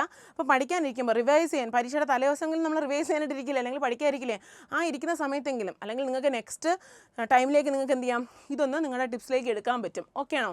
അപ്പോൾ നിങ്ങൾ എന്താ ചെയ്യുന്നത്, പഠിക്കാനായിട്ട് ഫുൾ ഫ്രഷ് മൈൻഡായിട്ട് ഇന്നോട്ട് ഞാൻ പഠിച്ചു തുടങ്ങുകയാണ്. +1 എന്താണ് ബയോളജി പോർഷൻസ് പഠിക്കാനായിട്ട് ഇരിക്കുവാണ്. അപ്പോൾ ഇരിക്കുന്ന സമയത്ത് ഫസ്റ്റ് എന്താണ്, കൺസെപ്റ്റിന് ക്ലാരിറ്റി വേണം. നിങ്ങളൊരു ചാപ്റ്റർ പഠിക്കുകയാണ്, ഇങ്ങനെ ചുമ്മാ മറിച്ച് പഠിച്ചിട്ട് ഇത് പഠിച്ചു, അത് പഠിച്ചു, അടുത്തത് പഠിച്ചു, അതിൻ്റെ അടുത്ത് പഠിച്ചു, ഒരു 10 എണ്ണം പഠിച്ചിട്ട് ഒന്നാമത്തെ എന്താ പഠിച്ചത്, എന്തുകൊണ്ടാണ് നമുക്കിത് മനസ്സിൽ നിൽക്കാത്തതെന്നറിയോ, നമ്മളെ കൺസെപ്റ്റ് മനസ്സിലാക്കി പഠിക്കാത്തതുകൊണ്ടാണ്. നമുക്കപ്പോൾ എന്ത് വേണം, കൺസെപ്റ്റിന് ക്ലാരിറ്റി വേണം. അതിന് നമുക്ക് എന്താ ചെയ്യാൻ പറ്റുക, ഉറപ്പായിട്ടും നമ്മുടെ കൺസെപ്റ്റിന് ക്ലാരിറ്റി വരുത്തണം എന്നുണ്ടെങ്കിൽ, നമ്മുടെ കൺസെപ്റ്റ് മൈൻഡിലേക്ക് കയറണം എന്നുണ്ടെങ്കിൽ നിങ്ങളുടെ ഓരോ കൺസെപ്റ്റിനെ കുറിച്ച് നിങ്ങൾ വ്യക്തമായിട്ട് മനസ്സിലാക്കണം. അപ്പോൾ കൺസെപ്റ്റ് മനസ്സിലാക്കാൻ എന്താ ചെയ്യുക, ക്ലാസ് കാണുന്നു, ഒരു തവണ പഠിക്കുന്നു അല്ലേ, ആ പഠിച്ച കാര്യം മൈൻഡിലേക്ക് നിർത്തുന്നു. അത് നമ്മൾ എന്ത് ചെയ്യണം, എപ്പോഴും ഏറ്റവും ബെസ്റ്റ് എല്ലാവരും പറയുന്നത്, നമ്മുടെ ടീച്ചിങ് എഡ്യൂക്കേഷനിൽ എല്ലാവരും പറയുന്നത്, ഉറപ്പായിട്ട് ഒരു കാര്യം മറ്റൊരാൾക്ക് പറഞ്ഞു കൊടുക്കുമ്പോഴാണ് നമുക്ക് മനസ്സിലാവുന്നത് നമുക്ക് എന്തറിയാമെന്ന്. നിങ്ങൾ പറയാനുള്ള കാര്യം ഒന്ന് മനസ്സിലായ കാര്യം റീപ്രൊഡ്യൂസ് ചെയ്യാൻ ശ്രമിക്കുക. നമ്മൾ ആരെയും പിടിച്ചിരുത്തി പഠിപ്പിക്കേണ്ട. വീട്ടിൽ ആർക്കും ടൈം ഉണ്ടാവില്ല അല്ലേ, നമ്മുടെ കൂടെ ഇരിക്കുന്നവർക്കൊന്നും ടൈം ഉണ്ടാവില്ല, നമ്മൾ ഒറ്റയ്ക്ക് ഇരുന്നായിരിക്കും പഠിക്കുന്നത്. ആ പഠിക്കുന്ന സമയത്ത് സ്വന്തമായിട്ട് അത് മനസ്സിൽ പറഞ്ഞാൽ പോരാ, ഒരാൾ നമ്മുടെ ഫ്രണ്ട് ഇരിപ്പുണ്ടെന്ന് നമ്മൾ ഇമാജിൻ ചെയ്ത്, ഇത് വളരെ കുഞ്ഞിൽ നമ്മുടെ B.Ed പഠിക്കുന്ന സമയത്തൊക്കെ പറയുന്ന കാര്യമാണല്ലേ, നമ്മുടെ മുന്നിൽ ഒരാളുണ്ടെന്ന് വിചാരിച്ചതിന് ശേഷം നമ്മൾ എന്ത് ചെയ്യുക, ഇത് അവർക്ക് പറഞ്ഞു കൊടുക്കുക. അതൊരു പേപ്പർ മുന്നിൽ എടുത്തു വെച്ചാൽ വരച്ച് എഴുതി പറഞ്ഞു കൊടുക്കണം. അപ്പോൾ നമ്മൾ ബോർഡാണെന്ന് കരുതി, എല്ലാവരുടെ വീട്ടിൽ വൈറ്റ് ബോർഡ്സ് ഒക്കെ ഉണ്ടാവും, അത്രയൊന്നും ടൈം കളയാനില്ല നമുക്ക് ഓരോന്നും പോയി വൈറ്റ് ബോർഡിൽ എഴുതി പഠിപ്പിക്കാനുള്ള ടൈമൊന്നുമില്ല. ഫ്രണ്ട് ഇരിക്കുന്ന ആൾക്ക് പറഞ്ഞു കൊടുക്കുകയാണ്. അതൊരു കുഞ്ഞ് കൺസെപ്റ്റ് ആവട്ടെ, ഒരു വലിയൊരു ക്വസ്റ്റൻ ആവട്ടെ, എന്ത് തന്നെയാണെങ്കിലും എന്ത് ചെയ്യണം, അടുത്തിരിക്കുന്ന ആൾക്ക്, നമ്മുടെ ഫ്രണ്ടിൽ അനിയനോ അനിയത്തിയോ ചേട്ടനോ ചേച്ചിയോ ആർക്കെങ്കിലും നമ്മൾ പറഞ്ഞു കൊടുക്കുകയാണ് എന്നുള്ള രീതിയിൽ നമ്മൾ പറഞ്ഞ് എഴുതുന്ന സമയത്ത് ഈ സാധനം നമ്മുടെ മനസ്സിൽ കയറിയിട്ടില്ലെങ്കിൽ നമുക്കത് പറഞ്ഞു കൊടുക്കാൻ പറ്റില്ല. അപ്പോൾ കൺസെപ്റ്റ് എന്താണോ അത് മനസ്സിൽ കിട്ടിയോ എങ്കിൽ മാത്രമേ നമുക്ക് റീപ്രൊഡ്യൂസ് ചെയ്യാൻ പറ്റൂ. ആ സാധനം നമ്മൾ എന്ത് ചെയ്യില്ല, മറക്കില്ല. അങ്ങനെയുള്ള സാധനത്തിന് നമ്മൾ എന്ത് ചെയ്യണം, ഫസ്റ്റ് ഓഫ് ഓൾ നമ്മൾ ഓരോ ചാപ്റ്റർ പഠിക്കുന്ന സമയത്ത് നമ്മുടെ കയ്യിൽ, ഞാൻ പറഞ്ഞിട്ടുണ്ട്, നമ്മുടെ കയ്യിൽ എപ്പോഴും എന്തുണ്ട്, നോട്ട്സ് ഉണ്ട്. നോട്ട്സ് നമുക്ക് പക്കയാണ്, നോട്ട്സ് ഇല്ലാത്തൊരു കളി നമ്മുടെ കയ്യിലില്ല. പക്ഷേ ഈ നോട്ട്സ് എല്ലാം കൂടെ എടുത്ത് എന്ത് ചെയ്യാൻ പറ്റത്തില്ല, നമ്മുടെ അവസാനത്തെ പരീക്ഷയ്ക്ക് ഇരുന്ന് തലേ ദിവസം ഇരുന്ന് പഠിക്കുന്ന കാര്യം അസംഭവ്യമാണ് അല്ലേ. അപ്പോൾ എന്താ ചെയ്യേണ്ടത്, ആ നോട്ട്സിന് വേണ്ടി നമ്മൾ ഷോർട്ട് നോട്ട് ഉണ്ടാക്കണം. അപ്പം നോട്ട് ഉണ്ടാക്കി അതിൽ നിന്ന് ഷോർട്ട് നോട്ട് ഉണ്ടാക്കണോ എന്നാണോ ചോദിക്കുന്നത്? അല്ല, ഷോർട്ട് നോട്ട്സ് നിങ്ങൾക്ക് ഈ പറയുന്ന ചാപ്റ്റേഴ്സിൻ്റെ, അതായത് നമ്മൾ ഏത് ചാപ്റ്ററാണോ പഠിക്കാൻ വേണ്ടി നോട്ട്സൊക്കെ എഴുതി വച്ചിരിക്കുന്നത് അതിൽ തന്നെ സ്റ്റിക്ക് ചെയ്ത് വെക്കാം, സ്റ്റിക്കി നോട്ട്സുകൾ ഉണ്ടാക്കി വെക്കാം, കുഞ്ഞു നോട്ട്സ്. ഇത് ഇത്ര പഠിച്ചാൽ മതി. അതാണ് നിങ്ങൾ പഠിക്കുമ്പോൾ, അതാണ് നിങ്ങളുടെ പഠിക്കുന്ന സമയത്ത് നിങ്ങളുടെ കയ്യിൽ കിട്ടുന്ന സാധനം. അത് നിങ്ങൾക്ക് ഒരു തവണ നോക്കാൻ വേണ്ടി സ്റ്റിക്കി നോട്ട്സ് ഉണ്ടാക്കി നോട്ടിൽ തന്നെ സ്റ്റിക്ക് ചെയ്ത് വെക്കാൻ പറ്റും. ഇല്ലെങ്കിൽ ഷോർട്ട് നോട്ട്സ് എഴുതാൻ വേണ്ടി കുഞ്ഞു നോട്ട് പാഡ്സ് ഉണ്ടാവും, ആ നോട്ട് പാഡ്സിൽ ആഡ് ഓൺ ചെയ്ത് പോകാം. എപ്പോഴും നല്ലത് നോട്ട് പാഡ്സിൽ എഴുതി ആഡ് ഓൺ ചെയ്താണ്. സ്കൂളിലെ നോട്ട്ബുക്കിലൊക്കെ സ്റ്റിക്ക് ഓൺ ചെയ്ത് വെച്ച് കഴിഞ്ഞാൽ, ഇപ്പം ഉദാഹരണത്തിന് ഫസ്റ്റ് ടൈം എക്സാമാണ്, സ്റ്റിക്ക് ഓൺ ചെയ്താൽ ടീച്ചർ എടുത്ത് വെളിയിലിടും അല്ലേ. അപ്പോൾ അത് പാടില്ല. അപ്പോൾ എന്ത് ചെയ്യണം, മാക്സിമം നോട്ട് പാഡ്സ് എടുത്തിട്ട് നോട്ട് പാഡ്സിൽ ചാപ്റ്ററും അതിൻ്റെ ഷോർട്ട് നോട്ട്സും, അതായത് 10 മിനിറ്റ് വായിച്ചാൽ ചാപ്റ്റർ കിട്ടണം, ആ ലെവലിൽ നോട്ട്സ് എഴുതി കൺസെപ്റ്റ് എഴുതി ക്ലാരിറ്റി വരുത്തി വെക്കുക. ദെൻ നെക്സ്റ്റ് തിങ് എന്താണ്, ഫസ്റ്റ് നിങ്ങൾ കൺസെപ്റ്റിനൊക്കെ ക്ലാരിറ്റി കിട്ടി, പരീക്ഷയ്ക്ക് പോവുകയാണ്, ചോദിച്ച ക്വസ്റ്റ്യൻ ഹാർട്ടിൻ്റെ സർക്കുലേഷനാണ്. 4 പേജിൽ എഴുതിയാലും കഥ തീരില്ല. ഇത്രയ്ക്ക് എഴുതാണ്ട് നമ്മുടെ ബ്ലഡ് സർക്കുലേഷൻ എഴുതി കഴിഞ്ഞാൽ അല്ലേ, അപ്പോൾ നമുക്ക് എന്താ ചെയ്യാൻ പറ്റുക? ഉറപ്പായിട്ടും നമ്മുടെ ഡയഗ്രാംസ് അല്ലെങ്കിൽ നമുക്ക് എന്ത് ചെയ്യാം, ഫ്ലോ ചാർട്ട്സ്, ഡയഗ്രാംസ് അല്ലെങ്കിൽ ഫ്ലോ ചാർട്ട്സ്, ഇത് രണ്ടും അല്ലെങ്കിൽ ടേബിൾസ്, ഇത് മൂന്നും ബയോളജിയിൽ വളരെ ഇമ്പോർട്ടൻ്റ് ആണ്. നമ്മുടെ ബോട്ടണി സെഷനിൽ, സോളജി സെഷനിൽ ഏതിലാണെങ്കിലും എന്ത് ചെയ്യണം, ഇൻഡിവിജ്വലി നമ്മൾ ഓരോ പോർഷൻസ് എടുക്കുമ്പോഴും അതിൻ്റെ ഒരു ടേബിൾ, നമുക്ക് തന്നെ ഒരു ധാരണ ഉണ്ടാവും, ഇതിൽ നിന്നൊരു ടേബിൾ ചോദിക്കാം. നിങ്ങൾക്ക് ധാരണ ഇല്ലെങ്കിൽ വേണ്ട, നമ്മൾ ക്ലാസ്സിൽ പറയുന്നുണ്ട് ഇത് ടേബിളായിട്ട് ചോദിക്കും, ഇത് ഫിഗറായിട്ട് ചോദിക്കും, ഇത് നിങ്ങൾക്ക് ഫ്ലോ ചാർട്ടായിട്ട് ചോദിക്കും, നിങ്ങളിത് അങ്ങനെ തന്നെ പഠിക്കുക, ഇതാ ഞങ്ങളൊരു ഫ്ലോ ചാർട്ട് തരുന്നു എന്നൊക്കെ പറഞ്ഞ് കഥ പറയാറില്ലേ. അപ്പോൾ അങ്ങനെ പറഞ്ഞിട്ടുള്ളതിന് നിങ്ങൾ എന്ത് ചെയ്യണം, ഉറപ്പായിട്ടും ഒരു പേപ്പർ എടുത്തിട്ട് ആ ഒരു ടേബിൾ എന്താണ്, ആ ഒരു ഫിഗർ എന്താണ്, വിത്ത് ലേബൽ ഡയഗ്രാം. പടം വരയ്ക്കാനൊന്നും ഭംഗിയായിട്ട് പടം വരയ്ക്കാൻ അറിയാത്തവരായിരിക്കും അല്ലേ, അപ്പോൾ നമുക്കറിയത്തില്ല, നമ്മൾ പടം വരയ്ക്കാൻ കണ്ടിട്ടില്ലേ. അപ്പോൾ നമ്മൾ എന്താണ് ഉദ്ദേശിക്കുന്നത്, ആ ലെവലിൽ ഒരു പിക്ചർ വരയ്ക്കുക, അതിനെ പ്രോപ്പറായിട്ട് ലേബൽ ചെയ്യുക, പേരെഴുതി വിത്ത് സ്പെല്ലിങ് എഴുതി വയ്ക്കുക. അപ്പോൾ എന്തൊക്കെയായി, കൺസെപ്റ്റായി, ദെൻ നമ്മുടെ ഫ്ലോ ചാർട്ടായി, നമ്മുടെ ഡയഗ്രാമായി, ഇത്രയും കാര്യം നമ്മുടെ കയ്യിലായി. അപ്പോൾ എന്താണ് നമ്മുടെ മൈൻഡിലേക്ക് എത്തിയിരിക്കുന്നത്, നമ്മളുടെ ഒരു ഫുൾ ടെക്സ്റ്റ് നമ്മുടെ കയ്യിലായി. ബോട്ടണിയായി, സോളജിയായി, ബയോളജി നമ്മൾ ഫുൾ പഠിച്ചു തീർത്തു. പ്ലസ് അതിൻ്റെ ഷോർട്ട് നോട്ട്സുമായി ലാസ്റ്റ് വേണ്ടി വരുന്ന റിവിഷൻ നോട്ടുമായി നമുക്ക് അതിൻ്റെ ഫ്ലോ ചാർട്ട്സും ഡയഗ്രാംസും ഫിഗേഴ്സും ഒക്കെ നമ്മുടെ മൈൻഡിൽ ഹൃദയസ്ഥമായി. ഇനി നമ്മൾ എന്താ ചെയ്യേണ്ടത്, ശരിക്കും ഇനി പറയാൻ പോകുന്ന കാര്യം നമ്മൾ ഏറ്റവും ആദ്യം ചെയ്യേണ്ടതാണ്, ഫസ്റ്റ് തിങ് ആണ്. പക്ഷേ നമ്മൾ കുട്ടികളല്ലേ, നമ്മൾ പഠിക്കുന്ന സമയത്ത്, നമ്മളെല്ലാം നിങ്ങൾ കുട്ടികളല്ലേ, അപ്പോൾ നിങ്ങൾ പഠിക്കുന്ന സമയത്ത് നിങ്ങൾക്ക് പെട്ടെന്ന് അങ്ങനെ കയറി പഠിക്കാനുള്ളൊരു ബുദ്ധിമുട്ടുണ്ടായിരിക്കും. അപ്പം നിങ്ങൾ എന്ത് ചെയ്യുക, ഇനി നിങ്ങൾ പ്രീവിയസ് ഇയർ ക്വസ്റ്റ്യൻസ് സെറ്റാക്കുക. അപ്പോൾ ഇത്രയെങ്കിലും കിട്ടിയതിന് ശേഷം പ്രീവിയസ് ഇയർ ക്വസ്റ്റ്യൻസ്, എല്ലാ പ്രീവിയസ് ഇയർ ക്വസ്റ്റ്യൻസും നമ്മുടെ മൈൻഡിൽ എത്തിയിട്ടുണ്ടോ, മിനിമം ഒരു 5 years ബാക്ക്. നമ്മുടെ ഇപ്പോൾ 25 നമ്മൾ 20 വരെയുള്ള, അല്ലെങ്കിൽ അതിന് താഴോട്ട് പോയെന്ന് പറഞ്ഞാൽ ഒരു പ്രശ്നമില്ല, മിനിമം ആണ് പറഞ്ഞത്, എത്ര വേണമെങ്കിലും നിങ്ങൾക്ക് നോക്കാം. അപ്പോൾ ഒരു 5 years മോഡൽ ക്വസ്റ്റ്യൻസിൻ്റെ, സത്യം പറഞ്ഞാൽ ഒരു 3 വർഷം മതി, മോഡൽ ക്വസ്റ്റ്യൻസ് നോക്കണം, അതിൻ്റെ ഫൈനൽ എക്സാംസിൻ്റെ ക്വസ്റ്റ്യൻസ് നോക്കണം. ഏതൊക്കെയാണ്, ഫസ്റ്റ് ടേം, സെക്കൻഡ് ടേം, നമ്മുടെ ഫൈനൽ എക്സാംസ്, ഇത് മൂന്നും പ്ലസ് അതിൻ്റെ മോഡൽ എക്സാംസിൻ്റെ ക്വസ്റ്റ്യൻ പേപ്പർ കളക്ട് ചെയ്ത് വെക്കണം. ഈവൻ നിങ്ങളിപ്പോൾ 12th പോവുകയാണ്, 12th പോകുമ്പോൾ നിങ്ങൾ ആദ്യം ചെയ്യേണ്ട കാര്യം എന്താണെന്നറിയോ, നിങ്ങൾ 12th ജോയിൻ ചെയ്യുന്നതിന് മുന്നേ തന്നെ ചെയ്യേണ്ട കാര്യം എന്ന് വെച്ച് കഴിഞ്ഞാൽ, ഇതെല്ലാം ഇപ്പോൾ നെറ്റിൽ അവൈലബിൾ ആണ്, ഇതെല്ലാം നിങ്ങളുടെ കയ്യിൽ ഉണ്ടോയെന്ന് ക്രോസ് ചെക്ക് ചെയ്യുക, നിങ്ങൾ അതിൻ്റെ ഫയൽ കീപ്പ് ചെയ്യുക. ബയോളജിക്ക് മാത്രമല്ല, എല്ലാ സബ്ജക്റ്റിനും അതിൻ്റെ എന്ത് ചെയ്യണം, ക്വസ്റ്റ്യൻ പേപ്പേഴ്സ് എല്ലാം നിങ്ങളുടെ കയ്യിൽ സെറ്റായിട്ടുണ്ടോ നോക്കുക, എല്ലാം വന്നിട്ടുണ്ടോ, പ്രിൻ്റ് ഔട്ട് എടുക്കാനൊന്നും വയ്യാത്തൊരു എന്ത് ചെയ്യുക, ക്വസ്റ്റ്യൻ കാണുമ്പോൾ എഴുതിയെടുക്കുക. നമ്മളെ ഏറ്റവും നല്ല മെത്തേഡ് എന്താണ്, നമ്മൾ എഴുതിയെടുക്കുന്നതിനനുസരിച്ച് നമ്മുടെ മൈൻഡ് കയറിക്കൊണ്ടിരിക്കും. നമ്മൾ ഒരു തവണ എഴുതുന്ന സാധനം ഒരിക്കലും വിട്ടു പോകത്തില്ല. സോ നമ്മൾ പ്രിൻ്റ് ഔട്ട് എടുത്ത് അതിൽ എഴുതുന്നതിനെക്കാട്ടിലും, അതിൽ പിന്നെ പഠിക്കുന്നതിനെക്കാട്ടിലും നിങ്ങൾ എഴുതിയെടുത്ത് പഠിച്ചാലും മതി. അപ്പോൾ എന്ത് ചെയ്യണം, ക്വസ്റ്റ്യൻ സെറ്റെല്ലാം നമ്മുടെ കയ്യിലുണ്ടോയെന്ന് വെരിഫൈ ചെയ്യണം, അത് റീവർക്ക് ചെയ്യണം. എല്ലാ ക്വസ്റ്റ്യൻ എൻ്റെ കിട്ടിയിട്ടുണ്ട്, ഞാൻ സൂക്ഷിച്ച് വെച്ചിട്ടുണ്ട്, ആണോ അല്ല, അത് റീവർക്ക് ചെയ്യണം, അതിൻ്റെ ആൻസേഴ്സ് എല്ലാം പക്കയാണോ നോക്കി വയ്ക്കണം. കാരണം ഒരു 3 വർഷത്തെ ക്വസ്റ്റ്യൻ പഠിച്ചു കഴിഞ്ഞാൽ തന്നെ പകുതി 50% പോർഷൻസ് കവർ ചെയ്ത പോലെയാണ്. കാരണം അതിൽ നിന്ന് റിപ്പീറ്റ് ചെയ്ത് ഉറപ്പായിട്ടും ക്വസ്റ്റ്യൻസ് ഉണ്ടാവും. കിട്ടിയോ നിങ്ങൾക്ക് ആ പോയിന്റ്? അപ്പോൾ നമ്മൾ എന്ത് ചെയ്യണം, പ്രാക്ടീസ് പ്രീവിയസ് ക്വസ്റ്റ്യൻസ് എന്ന് പറയുന്ന ആ പോയിന്റിന് കുറച്ച് മുൻതൂക്കം കൊടുക്കണം, കുറച്ചധികം മുൻതൂക്കം കൊടുക്കണം. ദെൻ കുറേ പേരുടെ കാര്യമാണ് പറയുന്നത്, കുറേ പേർക്ക് നമ്മുടെ അവസാനത്തെ കാര്യമാണ് അല്ലേ, കുറേ പേർക്ക് എന്താണ്, ഒറ്റയ്ക്കിരുന്ന് പഠിച്ചാലേ പറ്റത്തുള്ളൂ. അപ്പോൾ നമ്മളൊക്കെ എന്താ ചെയ്യാം, നമുക്ക് കുറേ പഠിക്കാനുണ്ട്, ഒരുപാട് പഠിക്കാനുണ്ട്, നമുക്കെല്ലാം അറിയാം, നമ്മൾ ഒരു തവണ വായിച്ചാൽ തന്നെ മനസ്സിലാവുന്ന ഒരാളാണ് എങ്കിൽ നമ്മൾ എന്താ ചെയ്യണം, നമ്മൾ ആദ്യം നമ്മുടെ സ്കില്ല് മനസ്സിലാക്കണം. എനിക്ക് ഒറ്റയ്ക്കിരുന്ന് പഠിക്കുന്നതാണ് ഇഷ്ടം, എനിക്കത് പെട്ടെന്ന് പഠിച്ചു പോകാൻ പറ്റും, കുറേ പഠിക്കാനുമുണ്ട്, കുറച്ച് ടൈം ഉണ്ടെങ്കിൽ ഒറ്റയ്ക്കിരുന്ന് പഠിക്കുന്നവർക്ക് അത് തന്നെ ചൂസ് ചെയ്യാം. സിംഗിൾ സ്റ്റഡി ഇല്ലാത്തവർ എന്ത് ചെയ്യണം, ഗ്രൂപ്പ് സ്റ്റഡി പ്രിഫർ ചെയ്യണം. നിങ്ങളുടെ ക്ലാസ്സിൽ നമ്മുടെ കുഞ്ഞു ഗ്രൂപ്പുകളുണ്ടല്ലേ, ഫ്രണ്ട്സൊക്കെ വെച്ചിട്ട് കുറച്ച് ഗ്രൂപ്പ്സ് ഉണ്ട്, കുറച്ച് അറിയാവുന്നവരും അറിയാത്തവരും എല്ലാവരും വരുന്ന ഒരു ഗ്രൂപ്പിലേക്ക് നിങ്ങൾ ആഡ് ചെയ്തിട്ട് ഗ്രൂപ്പ് സ്റ്റഡി ചെയ്യുക. വീട്ടിലിരുന്ന് നിങ്ങൾ ഗ്രൂപ്പ് സ്റ്റഡി ചെയ്യാം. അപ്പോൾ എന്താണോ നിങ്ങൾക്ക് ചൂസ് ആവുന്നത് എടുത്ത് പറയാൻ കാരണം, ഇപ്പം നമുക്ക് ഒരാൾക്ക് ഒറ്റയ്ക്കിരുന്ന് പഠിച്ചാൽ മാത്രമേ തലയിൽ കയറുള്ളൂ എന്നുള്ളവരുണ്ട്. ചിലർക്ക് ഗ്രൂപ്പ് സ്റ്റഡി പറ്റുകയില്ല, കാരണം ഗ്രൂപ്പിൽ പോയിരുന്നു കഴിഞ്ഞാൽ ചുമ്മാ അവർ പറയുന്നതൊക്കെ കേട്ട് ഇങ്ങനെ മിണ്ടായിരിക്കുന്നവരുണ്ട്. അപ്പോൾ അങ്ങനെയുള്ളവരാരും ഗ്രൂപ്പ് സ്റ്റഡി പ്രിഫർ ചെയ്യരുത്. ഇൻഡിവിജ്വലി നമ്മൾ എന്ത് ചെയ്യണം, പഠിക്കണവർ നേരത്തെ പറഞ്ഞ ടെക്നിക്ക്, ഒറ്റയ്ക്ക് പഠിക്കുന്നവർ എന്ത് ചെയ്യണം, റീപ്രൊഡ്യൂസ് ചെയ്യാൻ നോക്കണം. അടുത്തിരിക്കുന്ന ആൾക്ക് ഇമാജിനറി പറഞ്ഞു നോക്കിയാൽ മാത്രമേ കൺസെപ്റ്റ് കയറത്തുള്ളൂ. നിങ്ങൾക്ക് എല്ലാവർക്കും ഇൻഡിവിജ്വൽ സ്റ്റഡി പക്കയാണ്. ഇൻഡിവിജ്വൽ സ്റ്റഡിയുടെ ഒരു ബെനിഫിറ്റ് ഞാൻ പറയാം. ഒറ്റയ്ക്കിരുന്ന് പഠിക്കുന്ന ഒരാൾക്ക് 1 മണിക്കൂറിൽ എത്ര പോർഷൻസ് വേണമെങ്കിലും കവർ ചെയ്യാം. എന്ന് വെച്ചാൽ ഒരുപാട് ചെയ്യാനല്ല, ഒരാൾക്ക് പറ്റുന്നതിൽ മാക്സിമം നല്ല പറയുന്നത് അയാൾക്കൊരു 4 പോർഷൻ കവർ ചെയ്യണം. ആ 4 പോർഷൻ കവർ ചെയ്തു, ആ ആൾക്ക് വേറെ ആരെക്കുറിച്ചും ചിന്തിക്കേണ്ട ആവശ്യമില്ല. അയാൾ വന്നിരുന്നു, ആഹാരം കഴിച്ചു, സെറ്റായി, രാവിലെ ഒരു 4:30 മണിക്ക് പഠിക്കാതിരിക്കുന്നു, ഒരു 7:30 മണി വരെ അല്ലെങ്കിൽ 8 മണി വരെ ആരുടെ ശല്യവും ഇല്ല അല്ലേ, നമുക്ക് അത്രയും ടൈം പക്കയായിട്ടിരുന്ന് പഠിക്കാം. അതേസമയം നമ്മൾ ഗ്രൂപ്പ് സ്റ്റഡി ആ ടൈമിൽ നമുക്ക് പ്രിഫർ ചെയ്യാൻ പറ്റത്തില്ല. ഗ്രൂപ്പ് സ്റ്റഡിയുടെ പോരായ്മകളല്ല ഈ പറയണത്, ഞാൻ പറയുന്നത് സിംഗിൾ സ്റ്റഡി ചെയ്യുന്നവർക്ക്, സെൽഫ് സ്റ്റഡി ചെയ്യുന്നവർക്കുള്ള ഇമ്പോർട്ടൻസ് പറയുകയാണ്. അപ്പോൾ ആ സമയത്ത് നമുക്ക് ഗ്രൂപ്പ് സ്റ്റഡി ഓൺലൈൻ വഴി ചെയ്യാൻ പറ്റുമായിരിക്കും, ഇപ്പോൾ അവൈലബിൾ ആണ്. പക്ഷേ എന്നാൽ ആ സമയത്ത് ഒരു ഗ്രൂപ്പ് സ്റ്റഡി നമുക്ക് പറ്റില്ല. ദെൻ നമ്മുടെ ടൈം അനുസരിച്ച് നമുക്കിപ്പോൾ ഈ സമയത്ത് പഠിക്കാൻ ഒരു മൂഡില്ല, നമുക്ക് വല്ലാണ്ട് വരണം, ഒരു ഗ്രൂപ്പ് ചെന്നിരുന്നാലും നമ്മൾ എന്താ ചെയ്യുക, നമുക്കൊരു ഒട്ടും ഉഷാറില്ലാതെ വരുന്ന കണ്ടീഷൻസ് ഉണ്ടാവും. അപ്പം അങ്ങനെയുള്ളവർക്കും സെൽഫ് സ്റ്റഡിയാണ് നല്ലത്, ഇൻഡിവിജ്വലി പഠിക്കുക. പിന്നെ നമ്മൾ പഠിക്കുന്ന സമയത്ത് കുറേ പോർഷൻസ് നമുക്ക് ഒരു എനിക്ക് മനസ്സിലായി, അടുത്ത ആൾക്കൂടെ മനസ്സിലാകാൻ വേണ്ടി നമ്മൾ എന്ത് ചെയ്യണ്ട, ടൈം കളയണ്ട. അപ്പം കുറേ പേര് പറയും മിസ് എന്താ നമ്മളെ ഗ്രൂപ്പ് സ്റ്റഡി ഇങ്ങനെ ഡീമോട്ടിവേറ്റ് ചെയ്യാൻ ഡീഗ്രേഡ് ചെയ്യാൻ വേണ്ടിയിട്ടാണോ വന്നിരിക്കുന്നതെന്നാണോ? അല്ല, ഇത് ചില കുട്ടികളെ നമുക്കറിയാമല്ലേ, അവർ പറയും ഗ്രൂപ്പ് സ്റ്റഡിക്ക് പോയിട്ട് എനിക്ക് ഒരു പ്രയോജനം ഉണ്ടായില്ല എന്നുള്ളവർ. അങ്ങനെയുള്ളവർ ആരും ഗ്രൂപ്പ് സ്റ്റഡി ചെയ്യരുത്. പ്ലസ് നല്ലോണം പഠിക്കുന്ന കുറച്ച് കുട്ടികൾ എന്നുവെച്ചാൽ അത്യാവശ്യം നന്നായിട്ട് എല്ലാവർക്കും അറിയാവുന്നവർ, പക്ഷേ അവർക്ക് എന്താണ് കുറച്ച് എവിടേക്കോ കൺസെപ്റ്റിന് ക്ലാരിറ്റി വരുത്താനുണ്ട്, അല്ലെങ്കിൽ അങ്ങോട്ട് കയറുന്നില്ല. ചിലർക്കാണെങ്കിൽ അടുത്തൊരാൾ ഇരുന്നാലേ പഠിക്കാൻ പറ്റും, എൻ്റെ അടുത്തൊരാൾ ഇരുന്നാലേ, അങ്ങനെയുള്ള കുട്ടികളുണ്ട്, കൂടെ ഒരാൾ ഇരുന്നാലേ എനിക്ക് പഠിക്കാൻ പറ്റുള്ളൂ. അങ്ങനെയുള്ളവർ എന്ത് ചെയ്യണം, ഗ്രൂപ്പ് സ്റ്റഡി ചെയ്യണം. അവരുടെ എന്ന് വെച്ചാൽ അവർ ഒരേ വേവ് ലെങ്തിലുള്ളവരെ മാത്രം തിരഞ്ഞു പോകും. അതെന്ന് വെച്ചാൽ അപ്പം അങ്ങനെ ഒരു പ്രശ്നം വരുത്തരുത്. ഇപ്പം ഞാൻ പഠിക്കും നീയും പഠിക്കും, അല്ലെങ്കിൽ ഞാൻ പഠിക്കില്ല നീയും പഠിക്കില്ല, അങ്ങനെ ഉണ്ടെന്തെങ്കിലും ബെനിഫിറ്റ് ഉണ്ടോ? ഇല്ല. നിങ്ങളൊരു മിക്സഡ് ഗ്രൂപ്പിൽ നിന്ന് പഠിക്കണം, എല്ലാവർക്കും ബെനിഫിറ്റ് ഉണ്ടാണ്. നല്ലോണം പഠിക്കുന്ന ആൾ മറ്റവർക്ക് ഷെയർ ചെയ്ത് കൊടുക്കുക, അല്ലെങ്കിൽ നന്നായിട്ട് മനസ്സിലാവുന്ന ആൾക്കാർ അടുത്ത ആൾക്കൂടെ പറഞ്ഞു കൊടുക്കുക. കുറച്ച് മനസ്സിലായവർ എന്ത് ചെയ്യുക, അത് നന്നായിട്ട് പഠിക്കുക, വീണ്ടും ആ ഗ്രൂപ്പിലൊന്ന് റീപ്രൊഡ്യൂസ് ചെയ്യുക. ഗ്രൂപ്പ് സ്റ്റഡി കൊണ്ട് ബെനിഫിറ്റ് ഉണ്ടാകുന്ന കുറേ പേരുണ്ടെന്ന് വെച്ചാൽ എന്താ ഗ്രൂപ്പ് സ്റ്റഡിയുടെ ബെനിഫിറ്റ്? ഞാനൊരു ക്ലാസ് പഠിച്ചു, എല്ലാം പഠിച്ചു വെച്ചിട്ടുണ്ട്, എൻ്റെ കൂടെ 5 കുട്ടികൾ ഇരിപ്പുണ്ട്. അപ്പോൾ ഇരിക്കുന്ന ഒരാൾക്കാണെങ്കിൽ എന്നെക്കാട്ടിലും നന്നായിട്ട് അറിയാം. അപ്പോൾ ഞാൻ ഇരുന്ന് എനിക്കറിയാമെന്ന് പറഞ്ഞ കാര്യങ്ങളൊക്കെ പറയുമ്പോൾ കുറേയൊക്കെ തെറ്റാണ്. അപ്പോൾ ആ കുട്ടി പറയും എന്താണ്, ഇതൊക്കെ തെറ്റാണ്, ഇങ്ങനെയൊന്നും അല്ല, ഇതൊക്കെയാണ് പോയിൻ്റ് എന്നാണ് ശരി പറഞ്ഞു തരും അല്ലേ. അപ്പോൾ നമ്മുടെ തെറ്റിദ്ധാരണകളൊക്കെ മാറും, കൺസെപ്റ്റിൻ്റെ തെറ്റൊക്കെ മാറിക്കിട്ടും, ശരിയായിട്ടുള്ള കാര്യങ്ങൾ കിട്ടും.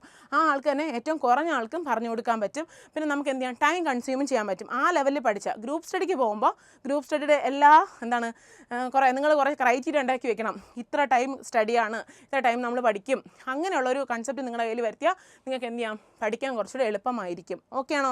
അപ്പോൾ കൺസെപ്റ്റിൻ്റെ ക്ലാരിറ്റി, ഫ്ലോ ചാർട്ട്, പ്ലസ് നമ്മുടെ ഡയഗ്രാംസ്, ദെൻ നമ്മുടെ previous year question paper, plus പഠിക്കുന്ന രീതി, ഒന്നിച്ചിരുന്ന് പഠിക്കാം, ഒറ്റയ്ക്കിരുന്ന് പഠിക്കാം, അത് നിങ്ങളുടെ ഇൻഡിവിജ്വൽ ഇഷ്ടമാണ്. ഓക്കെ ആണോ? ദെൻ നമുക്ക് നോക്കാനുള്ള എക്സാം ടിപ്സിനെ കുറിച്ചാണ്. അപ്പം നമ്മൾ എന്ത് ചെയ്തു, എല്ലാ ചാപ്റ്ററിൻ്റെ വെയിറ്റേജ്, ആ വെയിറ്റേജിൽ ഈച്ച് ചാപ്റ്റർ പഠിച്ചു കഴിഞ്ഞു.